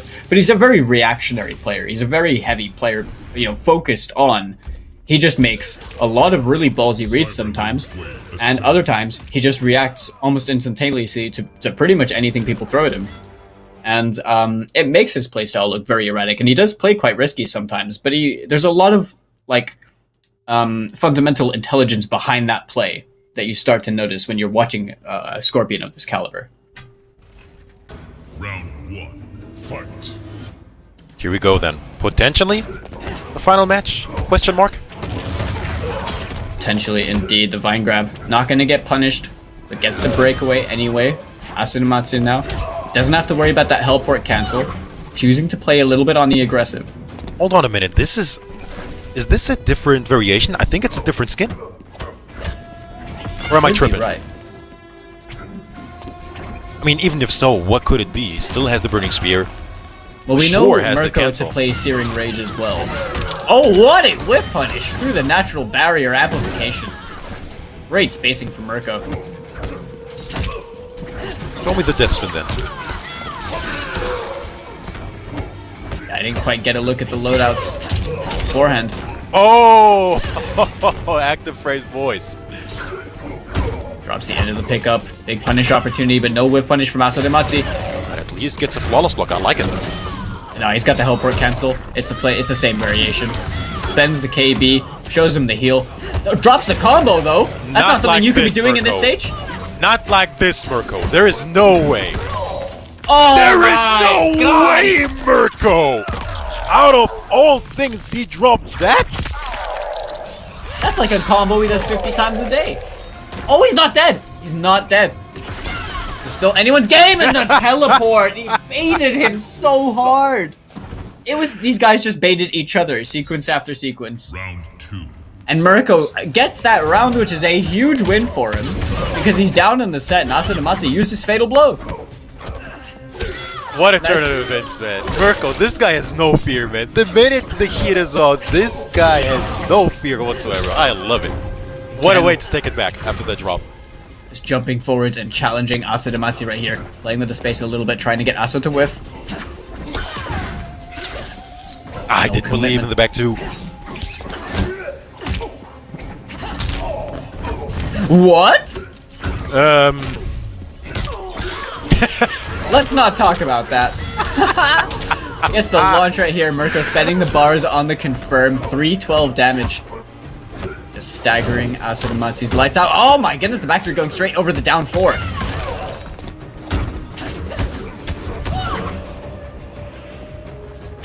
Is Mirko going to take us into a final game? Or does Asadamati close it out early? Oh, well, the whip punish like that, it looks like we could be going to a final game. Mitsubi's going to be bleeding on the KB, but he's not dead yet. Down a fatal blow, and the down 4 check is going to close things out.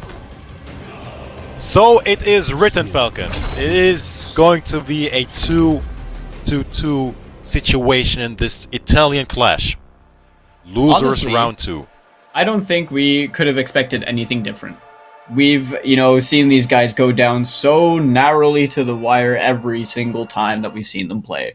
And this is not a situation where Asadamati can reset the bracket. This is a situation where it's a do or die now, because we're in final game territory. So the little errors, you know, the missed punishes, the tiny mistakes that started to rack up are going to be really important now. It's going to be who minimizes their mistakes the most in this final game in order to advance in this losers.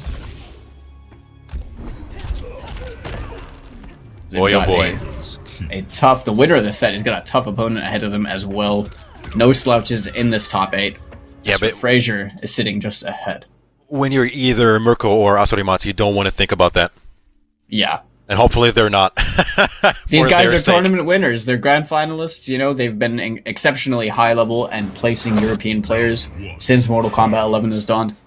Here we go then. Final match between Mirko and Asorimati. EU West Week 4. Let's go. Push yourself.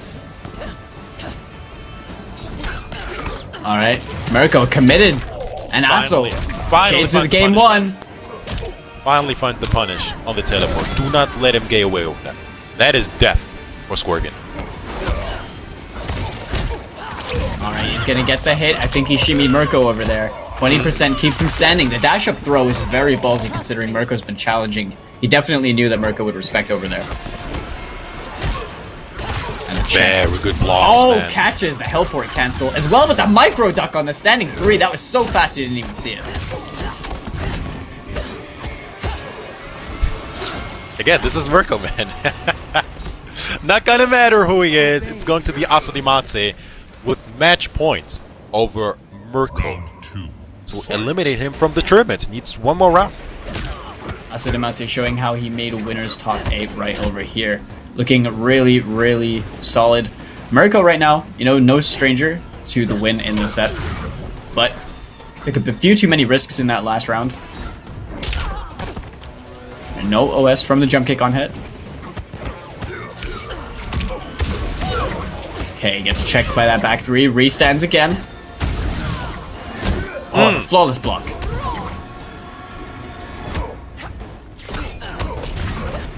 Okay, was definitely looking for a trip guard with that back 1.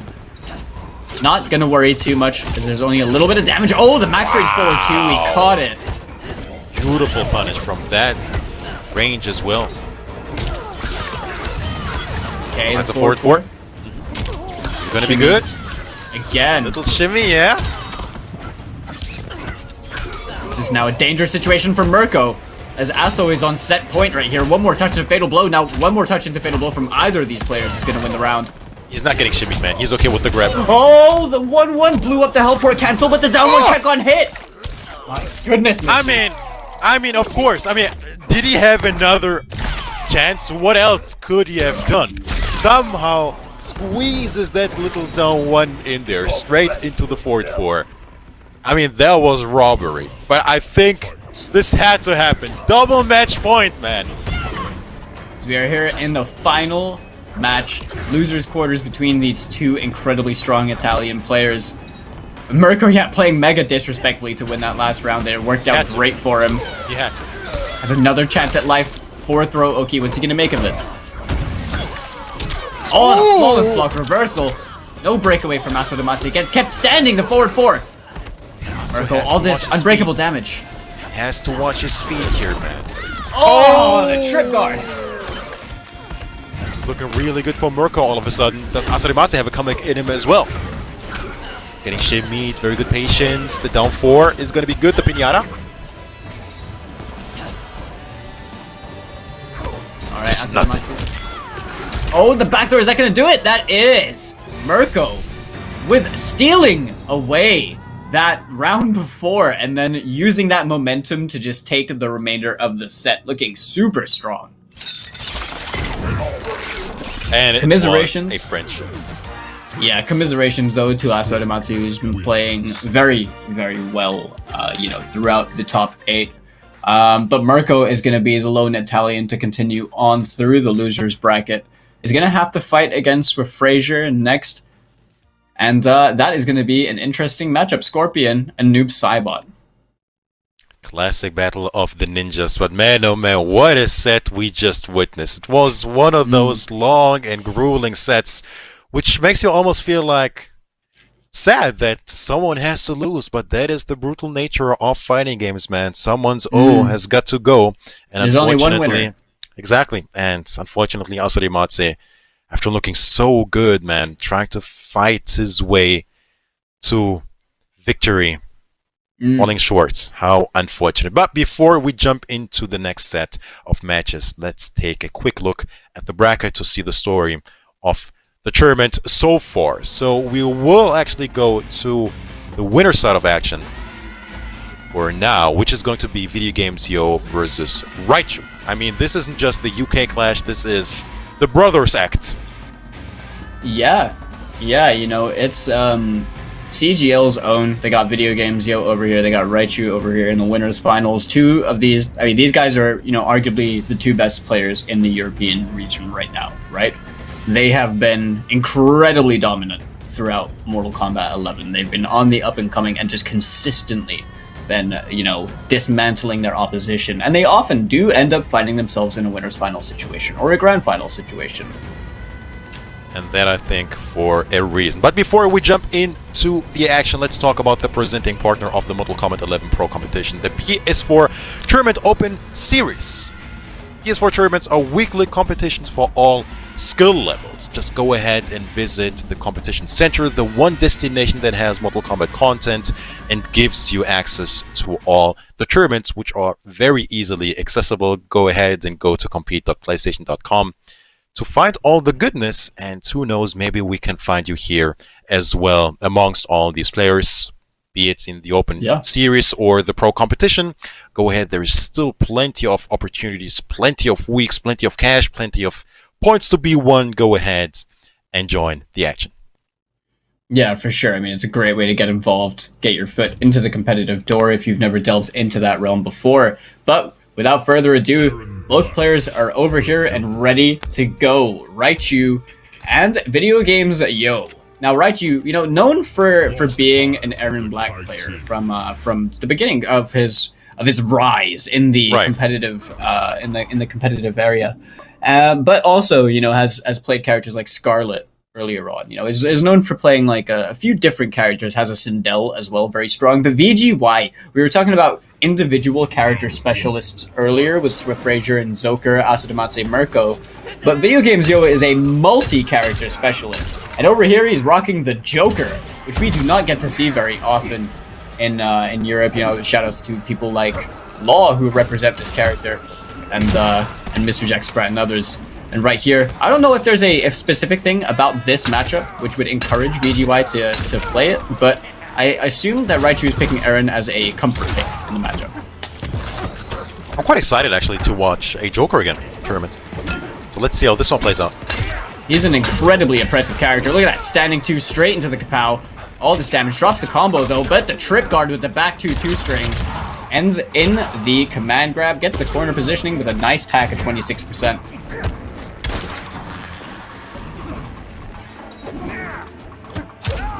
Raichu. VGY, rare recurrence of him getting shimmied right there. And a command grab. Calling out the respectful patience. Raichu now takes the first round for himself in this winner's finals. 5 more bullets remaining, plenty of which to make something happen with.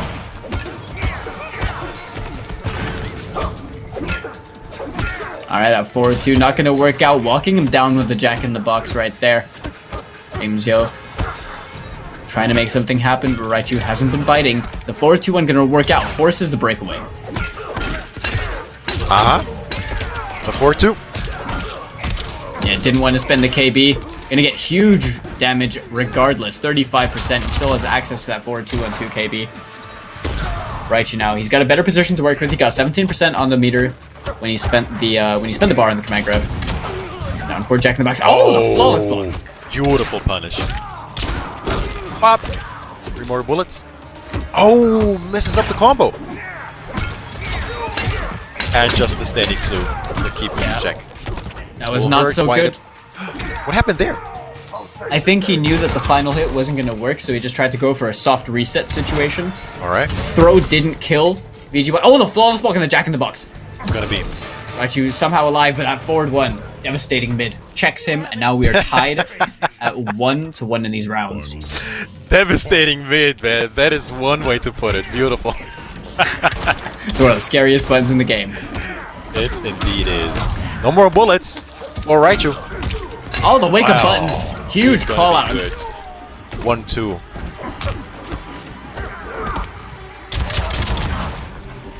And I think he's trying to actually bait out a flawless block attempt from Raichu. That's why he's doing all of those empty jump-ins. That's what I think what it is anyway. It's the side switch as well. Ends in that kapow as well. Chunky damage right there, 30%. Yep, makes him block that jumping gesture. Really plus for anyone that isn't aware when you spend the bar and it comes down on you. And right now, you know, VGY has an exceptional position to work with. Raichu, health deficit, but has Fatal Blow available. And you can't get the punish on. I don't even know if Aaron can punish kapow, actually. Slides, potentially? I don't think it's fast enough. Hey, flawless block in the forward 2-1. Couldn't get anything from it, though. No overcommitment from Video Games Yo. Watch the Fatal Blow, man. Don't forget about it. Exactly. Don't forget about it. Might have been a little bit too overzealous with that Jack in the Box, but Raichu, oh, tried to get the punish. It was a reversal as well. It's just not fast enough, it seems. Time is slowly becoming a factor. Not gonna matter. The Jack in the Box to seal the deal. That was a long game 1. Probably tried to flawless block that Jack in the Box after the forward dash. Didn't work out as it would seem for Raichu. As Video Games, that was quite... I was honestly, for as aggressive as both these guys play, that was quite a slow first game.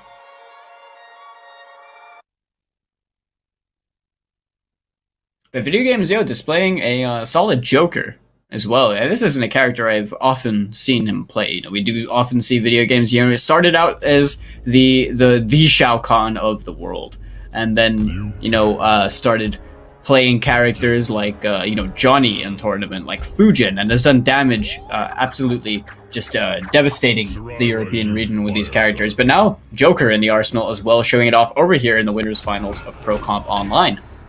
But a character switch to Liu Kang. Okay, yes sir. This is cool about just like roster loyalists. You never know who might come up next on the screen. So it is going to be a Liu Kang from Raichu now.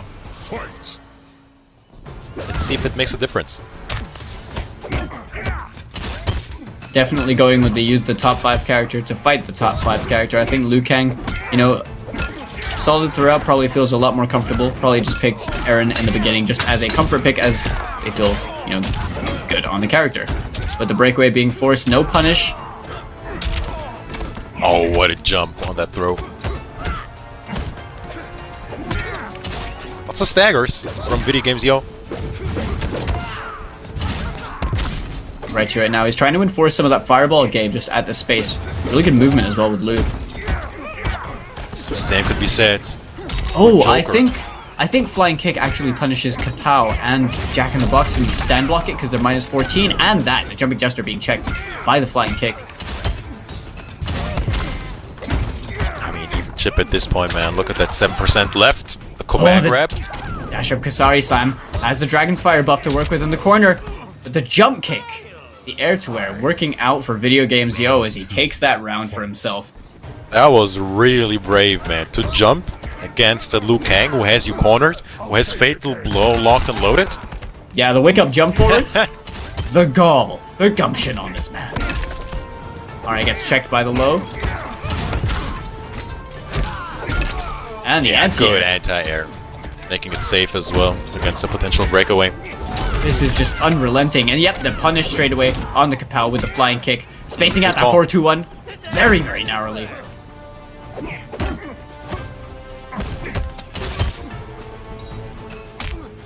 remarkable defense Lots as of well respect. from Josh. But as Lots I of say respect. that, Yeah, good spacing from Video Games Yo, man. Blowing up those wake-up buttons attempts. And maybe Raichu is currently showing too much respect. it seems almost like he has to.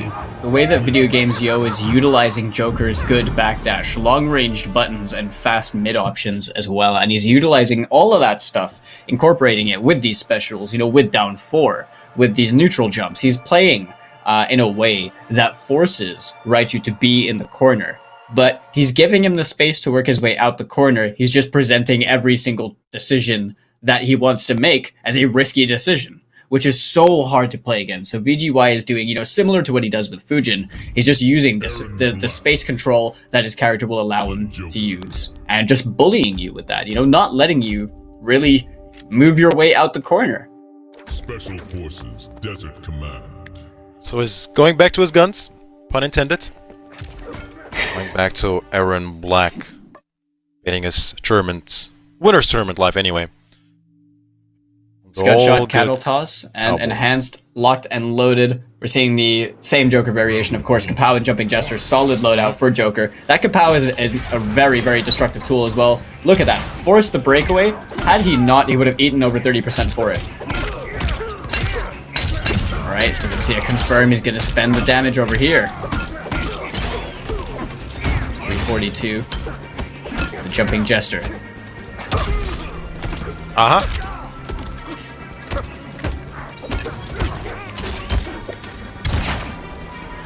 Alright, Raichu right now. Raichu has Video Games Yo cornered. He does. He's trying to emulate the same thing that's happening back to him. No punish opportunity on the Kapow, but gets a drop kick for his troubles, knocks him fully into the corner as well. Conversion into the Good acid. confirm. Very smart confirm. In case of a breakaway. Alright, poke into poke just to challenge the fast highs, but the KB! What a punish, man. Raichu, yeah, not wanting to. Oh my goodness! Very smart stuff indeed from Raichu, man. Very smart stuff indeed. And I think that should be round. Yes. I was scared for a second, you know. I thought he was going to survive with like a pixel of health, but Video Games Yo got a bit too overzealous with those jumping, with the jack-in-the-boxes, and, you know, Ansley went for the chip damage right here. He's going to find himself a great hit confirm. Uses the down 2, 25%, unbreakable.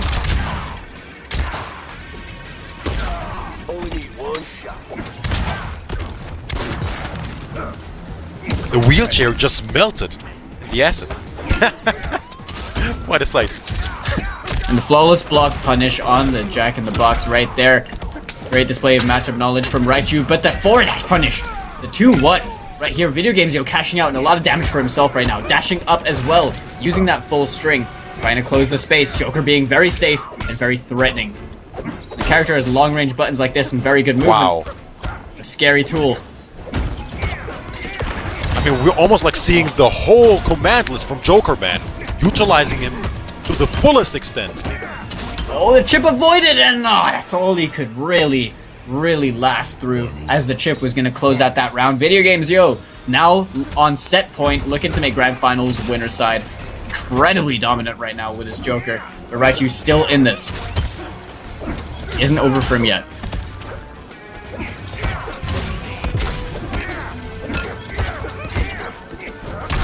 Okay, can't get the punish, gets the drop kick though. Yeah, at least something. Get the space, at least. If you can get the punish. Now the scary thing is, VGY makes the adaptation for the neutral jump on it, but right now he's got the corner. Oh, Josh Speaking tried of to press. which, Falcon. Oh, he blocked it the first time he used it. Back 2-2 slide. It didn't work out for him. And now he's eating so much damage, Mitsu, without the break. So ready, man. He Oh, just the seems so back that's ready. Jumping Jester. Okay, I mean- no. Okay, that's it. That was sick. He just knew. Everything right there was according to VGY's plan, as he now triumphantly moves into the Grand Finals winner's side with a very, very strong 3-0 over his brother. This Joker is looking like a problem, Falcon. This Joker is looking like a problem. Yeah, I mean, You know, when you, like I was saying this briefly before in that final round, when you have a character like Joker who has far-range buttons, solid mids, you know, fast highs that go very far, he's got the good movement, good neutral jump. When you pair all of those things together and you give it to a player like Video Games Yo, who's already, like, in my opinion, like one of the best in the entire scene when it comes to movement, it is ridiculous just what people like this can do, you know? I mean, it's fair to say. We saw that with his Fujin as well, not too long ago, earlier as well. So his movement definitely being on point, and there's a reason why he finds himself in Grand Finals. But for now, let's focus on the loser sides of Action Falcon.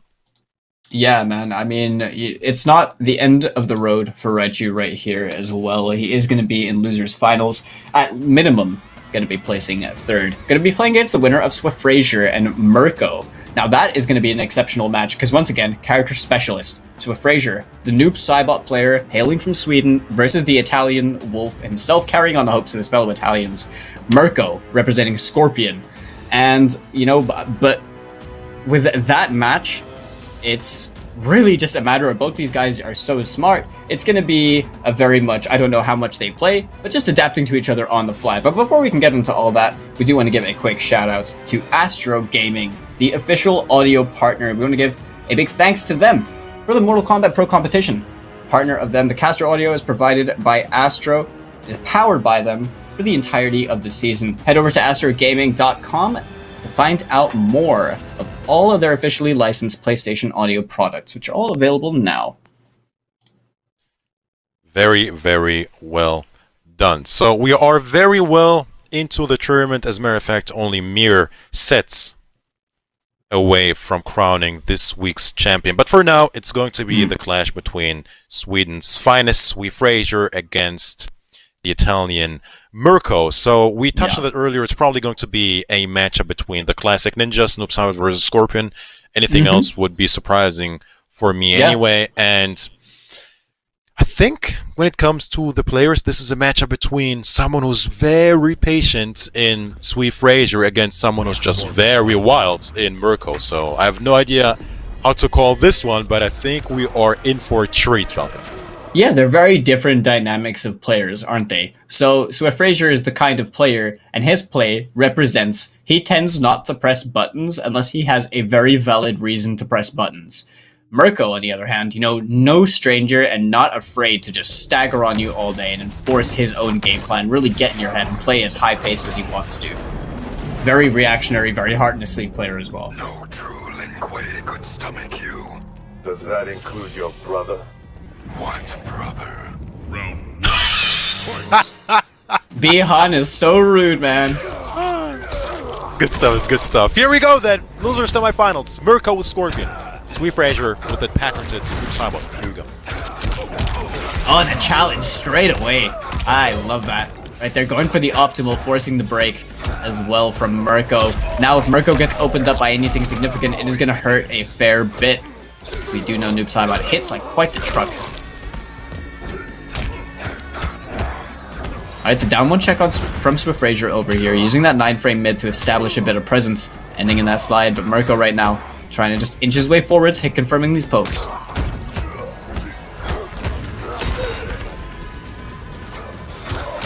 Oh, that was a big whiff on the throw. It's not something you see often from Mirko. Good punish Tried to get well. that excellent punish indeed. Tried to go for that max range over there, that Stretch Armstrong to really pull him in, but didn't quite work out for him. Oh, the back three clean over him. Even against Noob Saibot?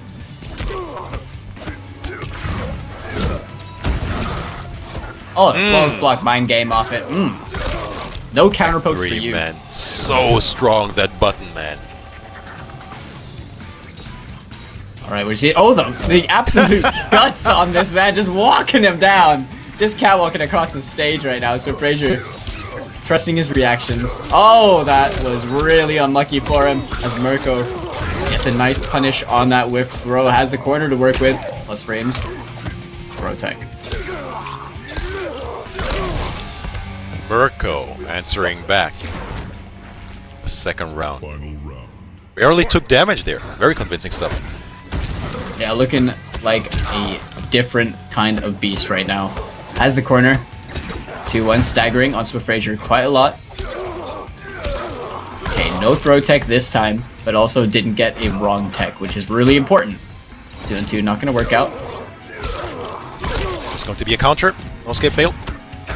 Yeah, Mirko is really just starting to tack on every small little bit of damage.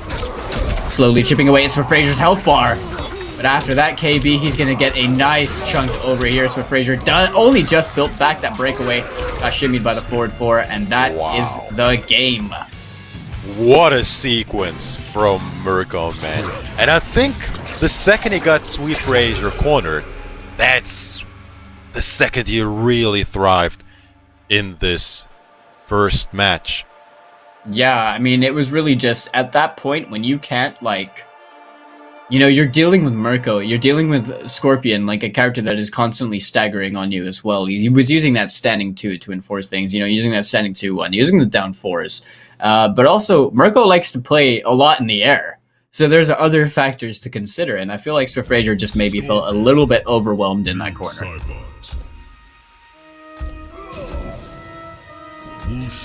When you don't have that access to a cancel teleport, which easily can get you out of harm's way, there could be, you know, trouble. That is for sure. Let's see if SwiftFrazier can reverse the situation, especially after that first round was looking really good. Yeah, definitely. Round 1. SwiftFrazier is definitely a high-level player as well. You know, understands the Scorpion matchup.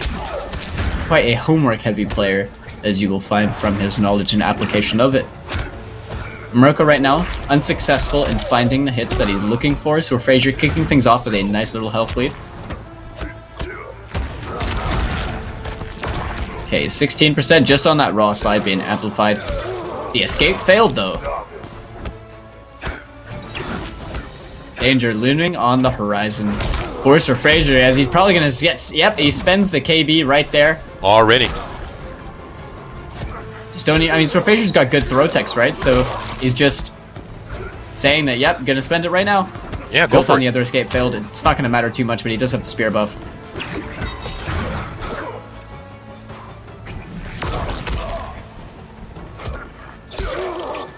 Okay, the throw counter. Oh, the flawless block was great, but forces the breakaway as well from Mirko.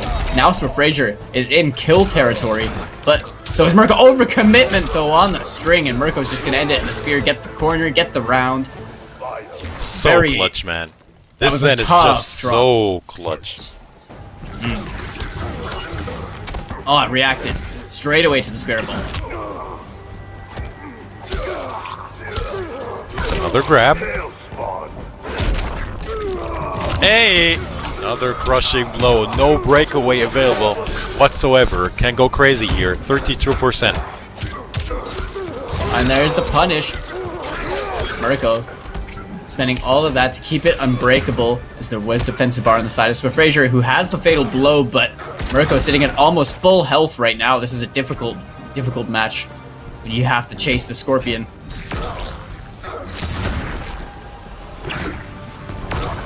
Trying to check him. The way in with the down 4. Short top is going to be good. And it's, ooh, what confirmed? A down 3. Straight into a 1-1. That was a beautiful confirm. Just for good measures. Mirko looking really confident right now in his gameplay as well. Just kind of understanding that when he has the health lead, I mean, he was doing this against Asadematsu as well, right? When he has the health lead, he's just kind of play back. He just looks for jump kicks, he looks for stray hits, because he's looking for a means of hit confirming, or a means of just, you know, killing you on the spot if you slip up. And that's really what he's been doing. SwiftFrazier looked really strong in the first round, but looked a little bit lost towards that last round. Scorpion. Noob Cybot.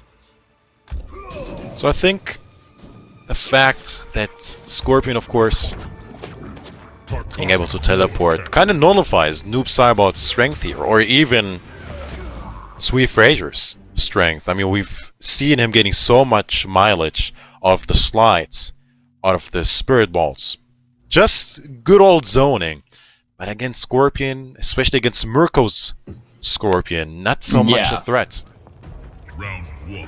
Proving to be really difficult just to kind of, work on finding the hits. Spirit Ball, gonna get a nice little chunk of 9% to start things off. Now the 2-on-2 being blocked. I like the just using the slide a little bit more, maybe. Mirko has definitely been playing a lot in the air. No commitment as well on the back two. Oh, instant reaction.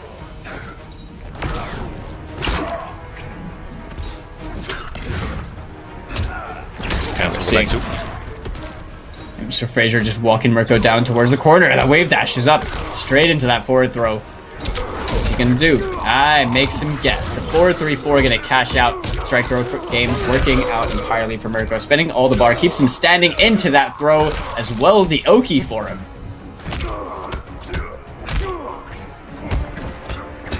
Puts himself in the corner. Does that matter? Might, if he opens him up with the 2-on-2.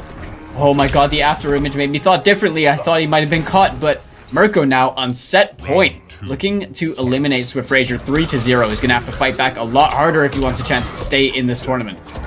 I mean, being cornered is definitely a very bad start. That escape failed, only adding up to his troubles. Swift Fraser has to make something happen here. Mirko's all over him. Spends the KB as well. That damage. The life is ticking down. He is bleeding, and the throw gets tech though. No, KB. Oh my goodness, again. Mirko's resilience, 16% on that throw. And the back three low crush. One more hit will do it for him. The down four teleport. I mean, why not in that situation, right? Wow. That, Mitsu, was, from myself, very unexpected. I did not expect a 3-0 when going into this set. Because I think, commiserations to Swift Fraser, who has fallen in this bracket. But he's been playing fantastic. Earlier on in those sets, both against when he was playing against EUWEST as well, was really, really good. But ultimately, Mirko showing why he has won the ESL Open Series, the monthly finals, why he has won the Pro Comp Online EU West weeks and things like that as well. He has been an incredibly strong player and is showing that same level of consistency here in the loser side of the bracket, where he's got to fight against a Raichu in the losers finals. And he's proven why he's one of the best EU players, I think, considering as well, man. Mirko just overall a very, very strong player, very flashy player, and I think a player that a lot of people enjoy watching. And speaking of watching, let's take a look at this bracket and see how this tournament is progressing. We are 2 sets away, 3 potentially if a reset will happen, of crowning a champion. Video Games Yo finds himself comfortably in grand finals, awaiting the winner between Raichu and Mirko. Potentially a rematch between Video Games Yo and Raichu, or the clash between Mirko and Video Games Yo, respectively. But before we get into the action more, let's talk a bit about Mortal Kombat 11 gear. Check out the Mortal Kombat 11 Pro Competition merch store. Go ahead and visit Amazon.com/Mortal Kombat to browse through some apparel, be it for the Intercontinental Kombat, the North American League, Liga Latina, whatever. Go ahead and buy yourself some shirts, some accessory for your phone. All the goodness can be found at Amazon.com/Mortal Kombat. But for now, it is going to be 2 more sets to find out who is going to be the winner of the EU West Week 4 tournament. And, to conclude this week's action, the Intercontinental Kombat. Oceania is done, EU East is done, Middle East is done, and this is going to be the last event of the evening, of the afternoon, whatever it is. It's been a very long day. But speaking of which, I'm going to tag in catch up for the time being. We're going for a quick break, and after we continue, it's going to be more Mortal Kombat action. Stay tuned in just a bit. What's going on, guys? Welcome back to the Europe West. This time, we are in top 3 of the Pro Competition Online. I am joined by none other than P&D Ketchup as well to bring you the action this evening. So we're in top 3 territory. We're going into that all-important losers finals, find out who that kind of final player into grand finals is going to be. I think it really is that wonderful selection of the best so far. We can take a look. It's going to be Mirko going up against Raichu first, and then whoever wins that goes on to fight Video Game Joe, who is currently sitting pretty in grand finals. So I think that it's a great demonstration, I think, over EU talent right now. Raichu and Video Game Joe, we don't really see them that much in the Open Series, which is a part of PS4 tournaments. They don't really enter those all that much, but Mirko is an absolute dominant powerhouse in Open Series. So it's kind of like when it's not VGY and it's not Raichu, it tends to be Mirko at the moment. So it's a fitting top 3, I think. Yeah, definitely. You know, these 3 players have been cooking up a storm, especially since a lot of our gameplay has transitioned to the online competitives, you know, and any form of online tournament. These guys have pretty much been the ones standing at the top, you know, along with other familiar faces, people like Asuramatsu and stuff. You know, you're seeing these names very commonly in EU competition at the highest level. But Video Games Yo, I think, honestly, it is really no surprise that we see him in winner's side of grand finals. But the losers finals match is something quite unpredictable, because it's not often we get to see Raichu clash with Mirko. Yeah, we see them in the same tournaments a lot, but we don't necessarily see them go head to head. So that's a really good point. In matchup wise, that we know that Mirko tends to really go with that Scorpion. When the absolute chips are down, we have seen the Jackie from him, but it seems to be like absolutely when, you know, he wants to give himself that absolute edge of a chance. Yeah, for sure. That's really all I can say, because I don't think he wants to pick Jackie all that much. He is the Scorpion. He just needs to have the top tier in the pocket because he's a serious competitive player, right? Yeah, wise man once said pick a top tier. But now also Raichu, the kind of player that he's been playing so many different characters recently that it's hard to predict, because I know Aaron Black is the favorite. Aaron Black is the main. We've seen Scarlet from him. Historically, we've seen Sindel as well. We've seen Fujin. We've had some extra information watching him in Open Series action recently, and it's all given us a bit of an insight over what his current team is looking like. Because it's not just Aaron Black anymore. He's known to have the Johnny, you know, when he played Scarlet earlier on in this top 8 as well, and making top 8 with Scarlet as well, you know, exceptionally good with that character. And it would be, I think, you know, against Scorpion, I don't really feel like Aaron has any necessary advantages. I feel like when Raichu was playing against Video Games Yo, there was a comfort pick with Aaron Black, you know, kind of going back to the Aaron Black. But right here, we're seeing the Scarlet pick as well, which I figured would be the choice for this matchup, because I can't really imagine why you would want to pick Aaron over here. But it's going to be the Scarlet again. And let's take a look. It's going to be Blood Ritual and the same variation, actually. Actually, not quite. He has got the teleport. Did he have the teleport before? I always kind of forget what moves he had beforehand. But you know what? Who cares? Because he's going in with a very similar loadout. And we'll see how this one works through now. Blood Ritual, something that I haven't seen. Again, this whole variation of Scarlet is not something that we're used to seeing, is it, Falcon? Because we have the Retribution instead of Boiling Point. We have the Ritual, which, you know, is that kind of really cheeky game ender. Curious to see how far we can go here as Raichu starts things off with the Scarlet again. Well, this is one of the great benefits about the Ultimate patch, right? About being able to play customs, is catering a loadout to your play style. And this is really representative of that. That Burning Spear, nice damage on that forward throw. And the Flawless Block straight away. Raichu, no stranger to doing that against almost anything.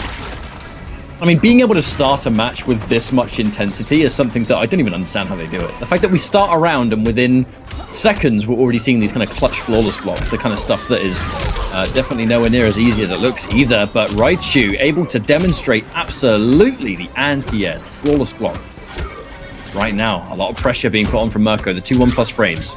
Staggering the standing 2 as well. The stagger game of Mirko always, I think, has been his most impressive area with Scorpion. Yeah, definitely. He forces people to respect and start playing at the tempo that he defines. Oh, the Flawless Block straight away, Raichu not letting any of that slide. The 4-3-4 blown up straight away, but that doesn't work out. The OS into the spear as well. He gets the corner reposition and the knockdown. Now Mirko, the plus frames of 2-1-2. In fact, I actually really like him meeting on Wake Up with the 2-1-2, knowing that you're about to stand up. So unless you Flawless Block it then and there, you're not going to be able to do much about the plus frames, especially in the corner. He's pushing forward once more. Grab's looking good. Tick throw. Yeah, very strong, getting that from your back one as well. Man, I mean, one of the only buttons in the game that ticks like that. I think Fujin's back one is very similar, but what an insanely strong tool it is. You have the walk up down 3, and it's trying to be tricky out here. really is. Mirko right now, he's definitely working on something. He has an exceptional health lead, but the flawless block up to building back a tiny bit of life is Raichu. Oh, the stagger game. Disgusting. The flawless block, but no meter to up to it. Oh, and he gets the perfect all out on the wake-up roll. Yo, let's check out Mirko here. The reactions, the pace. I love that play near the end as well. Calling out, like using strings where it's like, you can flawless block now, but why do I have to care? You've not got the meter to up to, so the risk is gone. Mirko is just, you know, when he has someone in the corner, he makes his stagger game that much more threatening because he's good. His movement is good. And the ability to constantly, you know, make people's down ones whiff. It's like Shades of Fujin almost, right? Being able to just control space so much that you're scaring your opponent in what to do when it comes to just alleviating that pressure. Because obviously they know that, you know, not all these staggers are going to be plus. They're not all real. But they are still so threatening because of how Mirko's using them.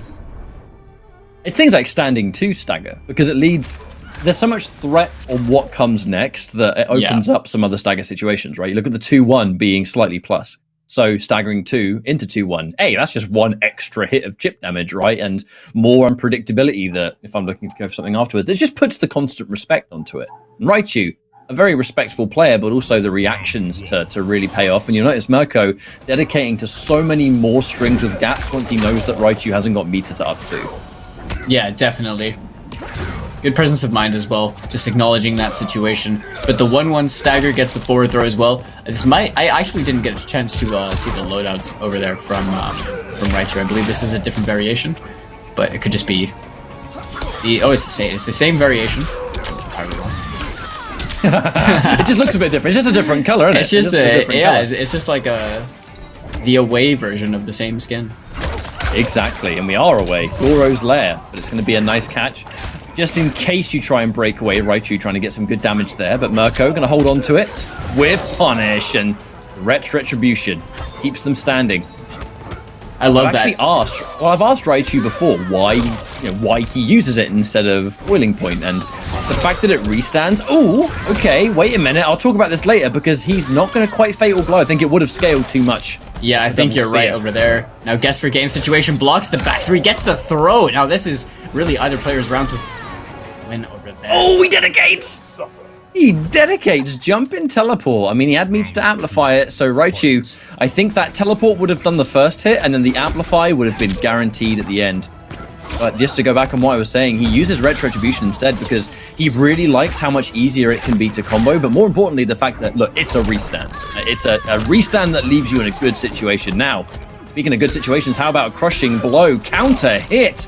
Yo, Mirko making Raichu just be like, I'm point blank, I'm doing what I want. Lovely punish. That was a goal. That down 2 straight away from Mirko. He's going to cash out in big damage over here. 422 gets that spear buff active, but a punish straight away from Raichu. Checked with the overhead. Raichu sitting on the fatal blow, but this is going to hurt. Dude, you look at that down 2 out of nowhere. There was that slight delay into... Oh, good lordy. Oh, God. That was so sick. You're so used to him doing trip guards on your jump in. He just goes in for a grab because he knows it's a scary option. Exactly. Wow, okay. I think, Vulcan, we're going to see a character change. I feel it. Surely not Scarlet after 2-0.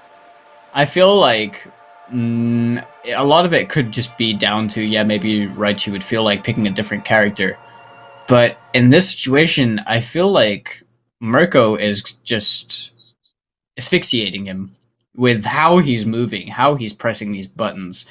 And it seems a little bit, overwhelming. The damage trade-off is not really something that's too much of a factor. But he's going to be rocking the Scarlet, it seems. Oh? But this one is a different variation.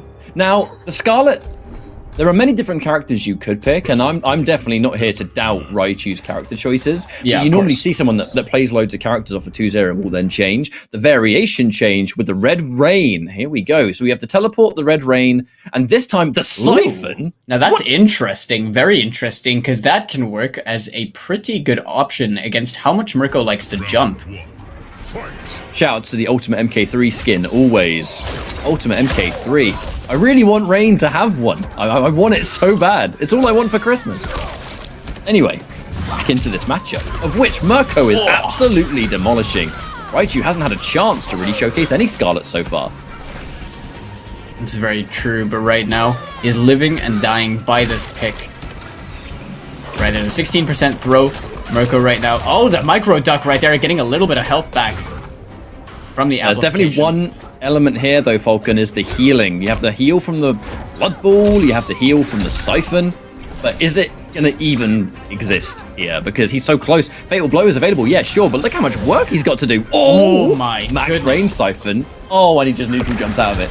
I mean, Mirko has been challenging these minimal plus framed restands so much. We saw him doing it so much against Asadamati as well. Right here, you know, not afraid to just jump out of like the +4 that it has. Down 4. Oh, that's really bad news. Oh, no defensive bar. This is just not working out at all for Raichu. You're not used to seeing him lose in this manner. Mirko just has the lock on things. Forward 3-4. No whiff punishment, because guess what? Second hit. Oh, get hit by it. Yeah, Mirko looking like an absolute animal in this top 8 so far. Another forward throw tacking on this extra damage on set point as well. Oh my god, another jump in to stuff the wake-up attack. And he's buffed as well. He is. Oh. That is big damage right there. 316 throw tech from Raichu. Nice little whiff punish. Gets some health back from that and a little bit of damage. And a lot of those point-blank situations, right, where it's I press button or you press button, Mirko, never underestimate the speed this guy plays. Now Siphon giving a little bit of healing. And unfortunately, down 1 to challenge instantly. More heals. Man, 2 separate instances to do it. Raichu happy. Using it to almost take the lead, but not quite. We're still in a critical position. Punish. No breakaway. Definitely Raichu finding his footing a little bit better right now. Has the corner position. Flawless block. And again, flawless block for flawless block. Straight into the fatal blow. Doesn't have enough health, so the scaling does not matter. That is going to get the round for Raichu. Keeps himself alive in this bracket. Using the fatal blow, very expensive, but in between this round, the important thing is that it's actually building him at least 1 bar here. And that meter is being exclusively used to heal up. It is that combination of Siphon and regular meterless launcher. Really wanted to get the armor break, but didn't quite squeeze it out. He had the perfect call out too. But this will be an easy catch, and we pick it up. Siphon restand, down 1. Now that was entirely because Mirko down 1 the last time. Like, we're playing the layers. Exactly. He's like trying to just use the fastest button to stop Mirko from challenging. Oh, blows him up for trying to flawless block over there. Risky stuff, but the second time it's worked out for him. This is still match point for Mirko. If Mirko wins this round, it's gonna be Mirko versus Video Game Joe Grand Final. Yo, the Blood Ball. One of those situations, again, where you amplify it on hit just in case. You know, if it hits and you get the healing, great. If not, whatever. A launch again. Down 2 just to get the damage. The wake up at 3. The reversal throw.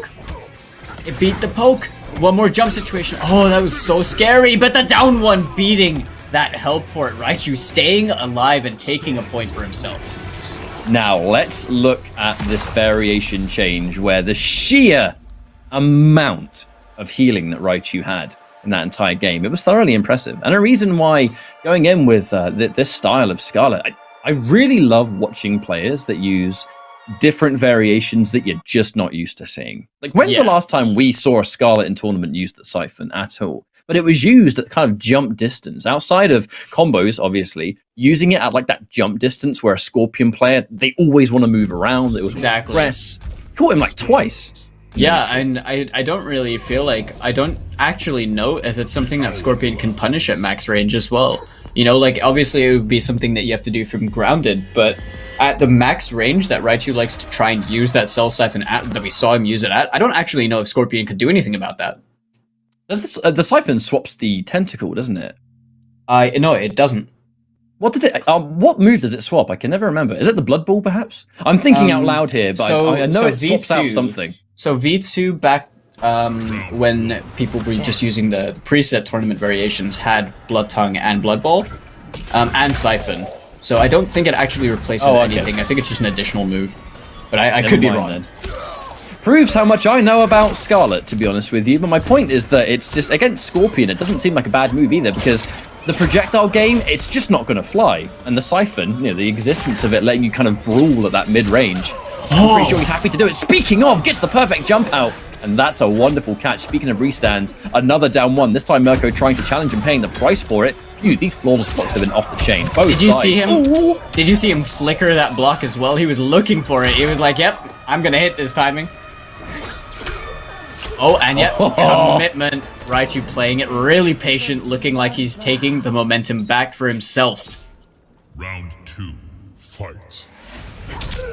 This absolute turnaround. Another launch this time. Mirko forced to use the defensive bar. Air to air though. Late teleport reaction. Good stuff. Amplifies the spear just to keep him in the corner.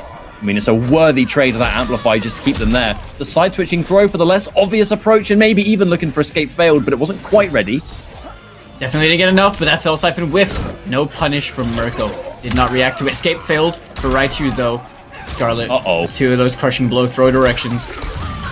Gonna have to guess, but that back two. Lets the whole string rock. That is risky business, but business that's likely to put him onto match point again, and it will. Carry on top, ending it with the corner position. Get in there. Raichu.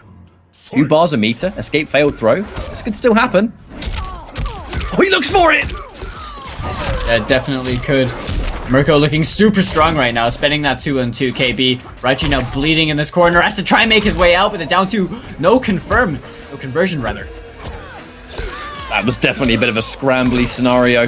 That 16% forward throw with the burning spear. God, it does so much damage. The back one, it didn't become anything. Wait a second. This is dangerous. That's the punish. Yep, using that Soul Siphon wisely. The 2-1 staggers right now. Raichu's getting staggered on a lot. The Wrath Hammer not going to work out for Mirko. That was really cheeky as well, because I do think that hits overhead. Good block there from Raichu.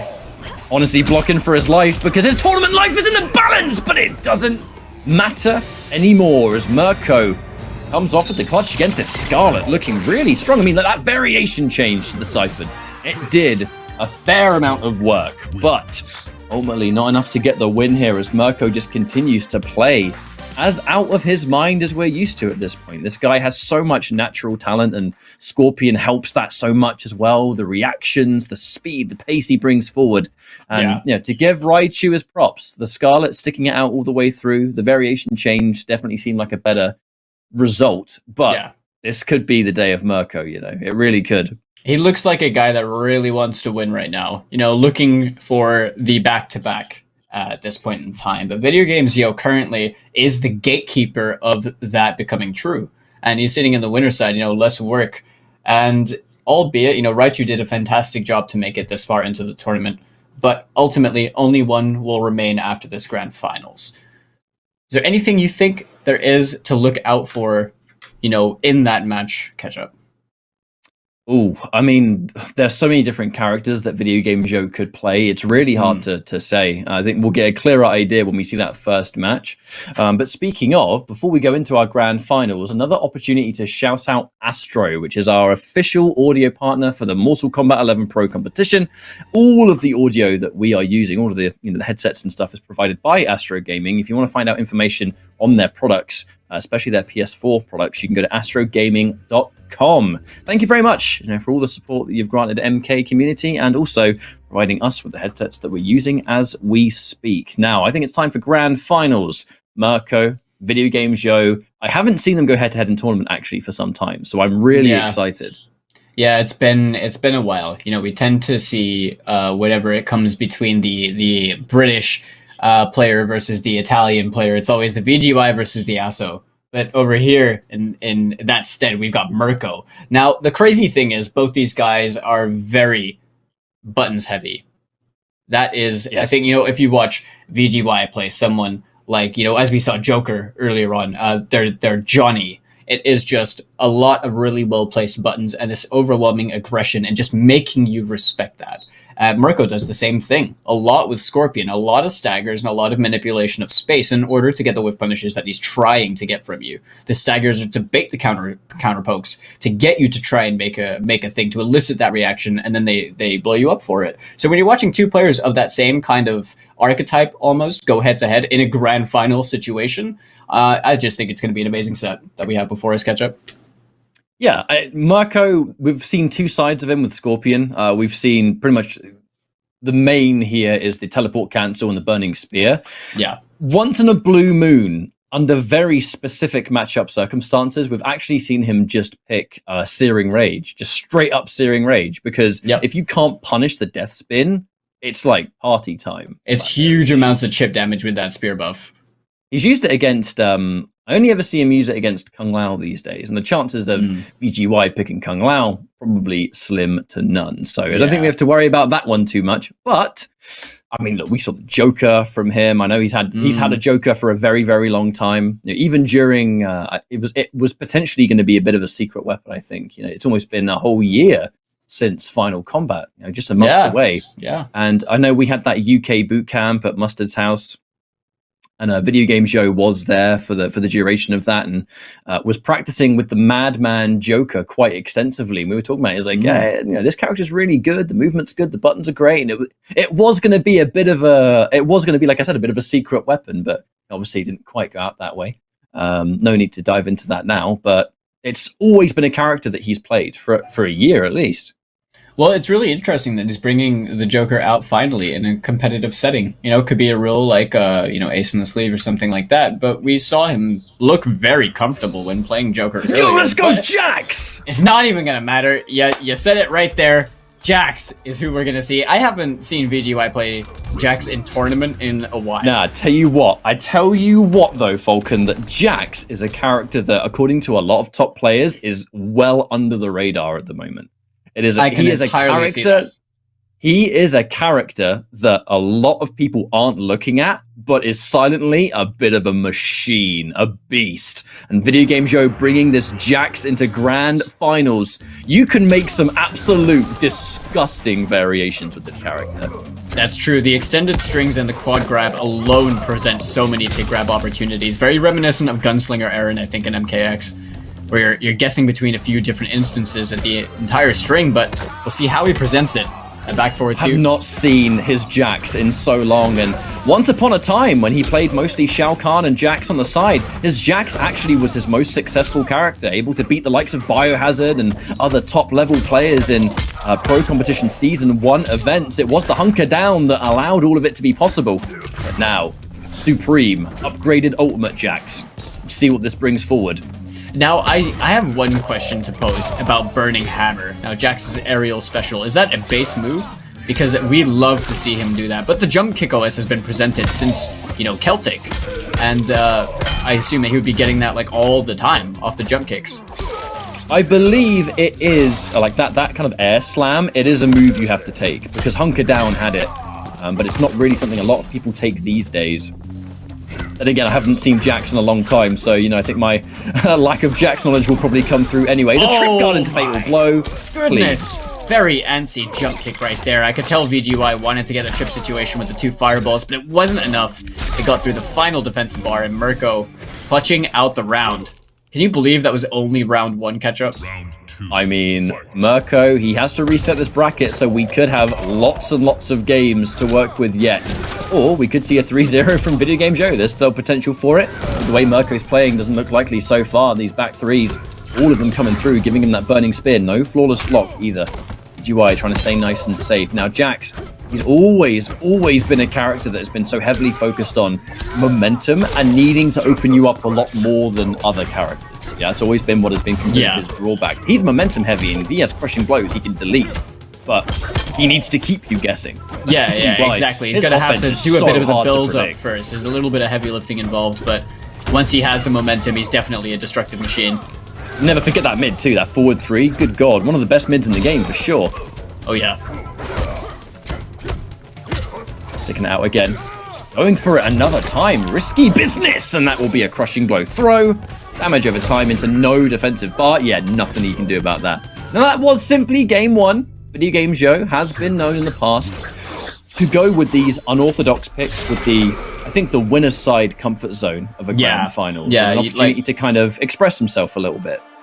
Definitely, I think that, VGY has characters that he definitely enjoys playing. They might not be hot topic characters, or they might not be the, I guess, widely considered to be good or the best characters. We know he loves Shao Kahn, but chances of him picking Shao Kahn, probably next to none in a grand finals situation. But knowing him as a person, it's, something you could very well consider if he has a few games to play with on the winner's side. But we're going to see the Johnny Cage instead of the Jax this time, a character that we have seen VGY just tear people apart with. Okay, so the difference here, actually, obviously shouts to Lyndon Ashby always, is that he's got the low force ball instead of the what was I talking about before? I'm so stupid. I forget what move Johnny Gage. Oh yeah, pissed off. Is it pissed off? Yeah, the armor breaker. It is. I'm like, there's a move there that I always see. Why can't I remember it? But yeah, so it's the low force ball instead, which really intrigued me.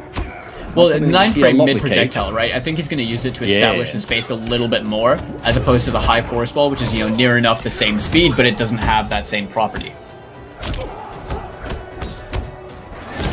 Video game show, Johnny Cage, always been one of his better characters, absolutely. His movement with this character is ridiculous, but Mirko, man, this guy is playing at a speed that sometimes only comes from him when it comes to Scorpion in general. This guy plays at a million miles an hour. What a player to match that speed as well with VGY as he cashes out over there. Big damage and gets the down forward check to close out that round. Looking like an entirely different player right now. A lot more comfortable. That air-to-air was delicious as well. Going into that amplified low force ball, still getting the pickup afterwards. Yep. This is where things are upped a little bit. Lovely flawless block up 2 on the jump kick. Yo, flawless blocks on jump-ins is something that we're starting to see so much more in the current meta. I remember when they were first out, people were like, nah, there's no way people do them consistently. Well, 2 years later, think again. I feel like the patch made them a little bit easier to do because you can like duck and stand into them, right? It makes them more important now too. You know, the fact that flawless blocking jump-ins can't special cancel them and everything else, so important. And that big Johnny damage in the corner, but then down 2. I think he might have tried to do a little forward dash buffer into it, but it didn't happen. Right there, Mirko taking full advantage of the situation. Down 4, trying to stay a little bit safer. Yeah, 1-1-2 with Scorpion, a very popular flawless block bait situation. And a flawless fatal blow. Oh my goodness, he held it too long! He definitely tried to cancel into shades right there, I'm sure. Oh, and the neutral jump not going to work out. But he didn't have the meter! Mirko didn't have the meter to up 2, he'd just spent it all! And that will be a 1-1. Video games, looking a lot, you know, I mean, he's played Johnny Cage so much, right? But honestly, I don't actually know how much time VGY has been putting into Jax lately. So maybe that was just, you know, testing the waters or just trying something new. But personally, I think the Jax was a bit of a cheeky pick. I think it was... You probably don't forget how to play a lot of characters that you've used for so long. So I always know that he's going to have that kind of Jax muscle memory. But I think that was, you know, I've got a winner's side. He's the kind of player that will be like, I've got winner's side advantage. I'm in a grand finals. You know, he tries to kind of please the crowd a little bit. I've no doubt he's a prominent streamer, right? So I'm sure a lot of true people to the like, Shao Kahn style, right? Oh yeah, for sure. I mean, he's won one of these pro comp events. He defeated Omega K in the grand finals of the very first week, if I recall. It was Shao Kahn versus Kotal Kahn grand finals. That was so sick. It is hype seeing the clash of the titans in that way. But once again, you know, video games, in the grand finals position. Mirko's been, you know, as you touched upon before these guys started playing, has been doing a lot of damage in the open series, but we don't see VGY in the open series. So it's almost like because they play so similar, we're now seeing the character that I do, you know, see playing this style, this very buttons heavy style, and very like, just orientated around the jump game, around the poke game, around the spacing and all that stuff with VGY playing the Johnny. But we are at 1-1, you know, less work for VGY, a bit more heavy lifting on the side of Mirko. Oh yeah, for sure. This is where things get interesting, because both players incredibly seasoned in the tournament, so I definitely think that when it comes to endurance, they're going to be just fine. VGY, 2 games away and the tournament's done. Mirko hasn't even reached that halfway point yet. But he has to think about it so far. Spends the throw crushing blow because it gives him a good opportunity to win this round, but losing the round now after using the throw is going to be quite the loss. I definitely agree, VGY sitting on that fatal blow as well. We all know how dangerous that is if he finds the hit. Oh my goodness, the down 2, but no KB.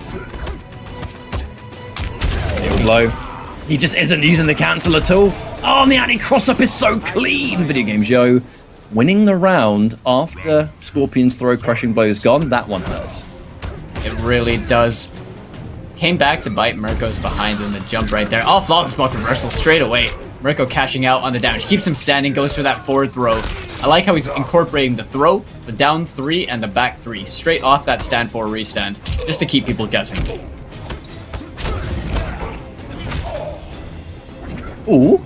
No force ball out of nowhere. Cheeky play there. Mirko. Back two into the teleport cancel. Oh no, he got vacuumed into that one. He really did, but it's not often you see Mirko whiff a throw. Just like that, VGY took maximum opportunity. Getting real comfortable right now. Shadow kick. Oh, good thing Mirko didn't overcommit to that forward four. That was a whiff punish with his name on it. The lovely teleport reaction. He's trying to get the breaker. The after image saying sayonara to that force ball as he trades sides. But he has his back in the corner right now. He does have the defensive bar. Oh, not anymore. Gonna keep his back in the corner. Scary stuff, but he has the fatal blow. In the air-to-air. No breakaway.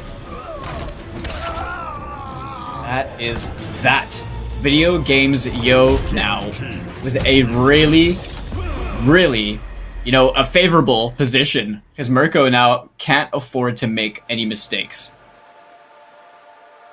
This is a situation now where it's like the Cage is clearly, excuse me, a bit more refined than the Jax currently. It's a character that you always know that Video Game Joe has been working on, you know, just passively. And the fact that he's got these... Yeah. Cage is always a really good character if you just have those rock-solid fundamentals, which we know that Video Game Joe, you know, kind of does. He's played Mortal Kombat. You need to know how to work around the fact that your mids aren't always going to be much of a factor, I think. And VGY is, you know, good at using Johnny's strong points. You know, things that people don't like to be on the receiving end of. The jump twos, the down fours, stand 1-2, stand 2, various things like this, just to constantly keep Mirko in this kind of tight space where he's not allowed to move as freely as he wants to. Being able to just put a lid on it, really. Mirko often in tournament, I always talk about the speed he brings forward, and the best players that can take him out are the ones that can kind of contain that mayhem. He's very chaotic. Like, there's a lot of fundamentals here for Mirko, but he's a very chaotic player. And, you know, characters and players that are able to understand that going into a match and just being ready for all of these just crazy plays and crazy decisions gives you the best chance, but that kind of player is hard to come by at this tournament level capacity. Definitely. A swift throw escape as well. No teleport right there, but speaking of teleport, Mirko gets the breakaway from Video Games, yo. We're on tournament match right here for VGY. Mirko still has to win 2 more. That empty jump forward throw going to be a nice chunk of damage for him. Another teleport, and it's going to be good for Mirko. We're going to amplify just to keep the plus frame standing situation. Flawless block, but it's the 1-2. Didn't have meter to up 2, just trying to shut down some chip, perhaps. Yo, plus frames into down 1 escape. Not a bad play. Oh, the double dash into more pressure. Escape failed. It's good too. Yeah, and a reaction straight away on that force ball. Not even going to work out. Get it to back throw into the corner. Has the crushing blow now as well to play with in this round should he need it. Has the fatal blow as well. But Video Games not looking too worried right now. Throw tech from Mirko. Another instant air teleport. Oh, I'm just getting nostalgic over MK9, to be honest. Mirko got the execution on lock and a free burning spear buff. He's looking really good in this game so far. Oh, no teleport there. A bit too close. Definitely is. I would like to see VGY use that force ball like he just has been at that slightly closer space to eliminate some of that reaction time that Mirko has. Right here, keeping him honest, keeps him in the corner. Mirko trying to fish for something. There's the throw. Is he going to spend the KB? Yes, he is. Important time now because he's going to get damage over time. The meaty jump in to kind of mess it up. Oh my goodness! Up 2. I wish I could say that was the first time I've seen that happen to Cage, but it really isn't. And that's going to be the game here for Mirko. Yo, we're going into a game 5. This is reset versus tournament point. That was incredibly sad for Video Games Yo, who, you know, made the right call over there, but ultimately Mirko came out on top in that game. Like you said, we are now in that, you know, game 5 situation. We've been down this road many times throughout all of today, whether it be EU East or EU West. But over here, Mirko has, honestly, the momentum that this guy has been building throughout the entire top 8 so far has been insane. He's made this really, really strong losers bracket run all the way through until this point. And Video Games Yo has just seemed very dominant regardless of who he's played. But this last game, pretty, you know, it's hard to call. It's hard to call. Both players have had excellent showings just throughout. Now, this is a critical moment. Video Game Joe wasting no time, going straight back in for the Johnny Cage. The confidence to win the match. I think was a bit too eager, maybe a little bit autopilot in that previous game. The amount of reactionary teleports he ate, he really was not showing enough respect to Mirko's reaction. Yeah. I feel like that's the last time he disrespects the reactions in this, potential final game. Video Game Joe wins this game, the tournament's over. Mirko gets it. We're only halfway through. Just like that, Video Games Yo. Found a few hits, not the most damage, but that KB is going to start evening things out. He doesn't have the breakaway. God, that's going to hurt. And he amplifies it just to keep the forward side. Mirko's got mind games with flawless blocks off the back three. He's got micro ducks on highs, and he's got throw techs when you try and throw. Like, what defensive options doesn't he have that he's just ready for? But right now, Video He's a very Games Yo, slippery player. for sure. Oh, that could have been big. Just seeing a potential confirm. Missed it. The health bars have been evened out. Already catch up. Now in the favor of VGY. The delayed down one. Okay, hang on a minute. And now the fatal blow is ready, and that is one thing that is making me interested for Video Game Joe is on tournament point, by the way, but still, when he has fatal blow, he doesn't cancel it the second he does something unblocked. He actually rarely uses the cancel up until it's gonna win the round, and that's when he pulls the trigger on it. You don't see a lot of Cage players be that reserved with their fatal blow cancel.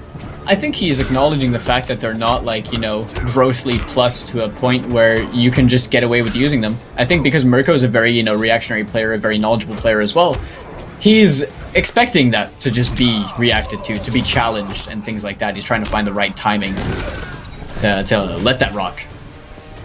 We could very well be going into a final round scenario here, but Video Game Joe, the throw techs have been 2 out of this world so far. Wow, the whiff throw. Either way, no punish. Definitely, no one was ready for that. Surely not. Definitely not. The escape failed as well for Mirko. Using these back jumps over there to fish.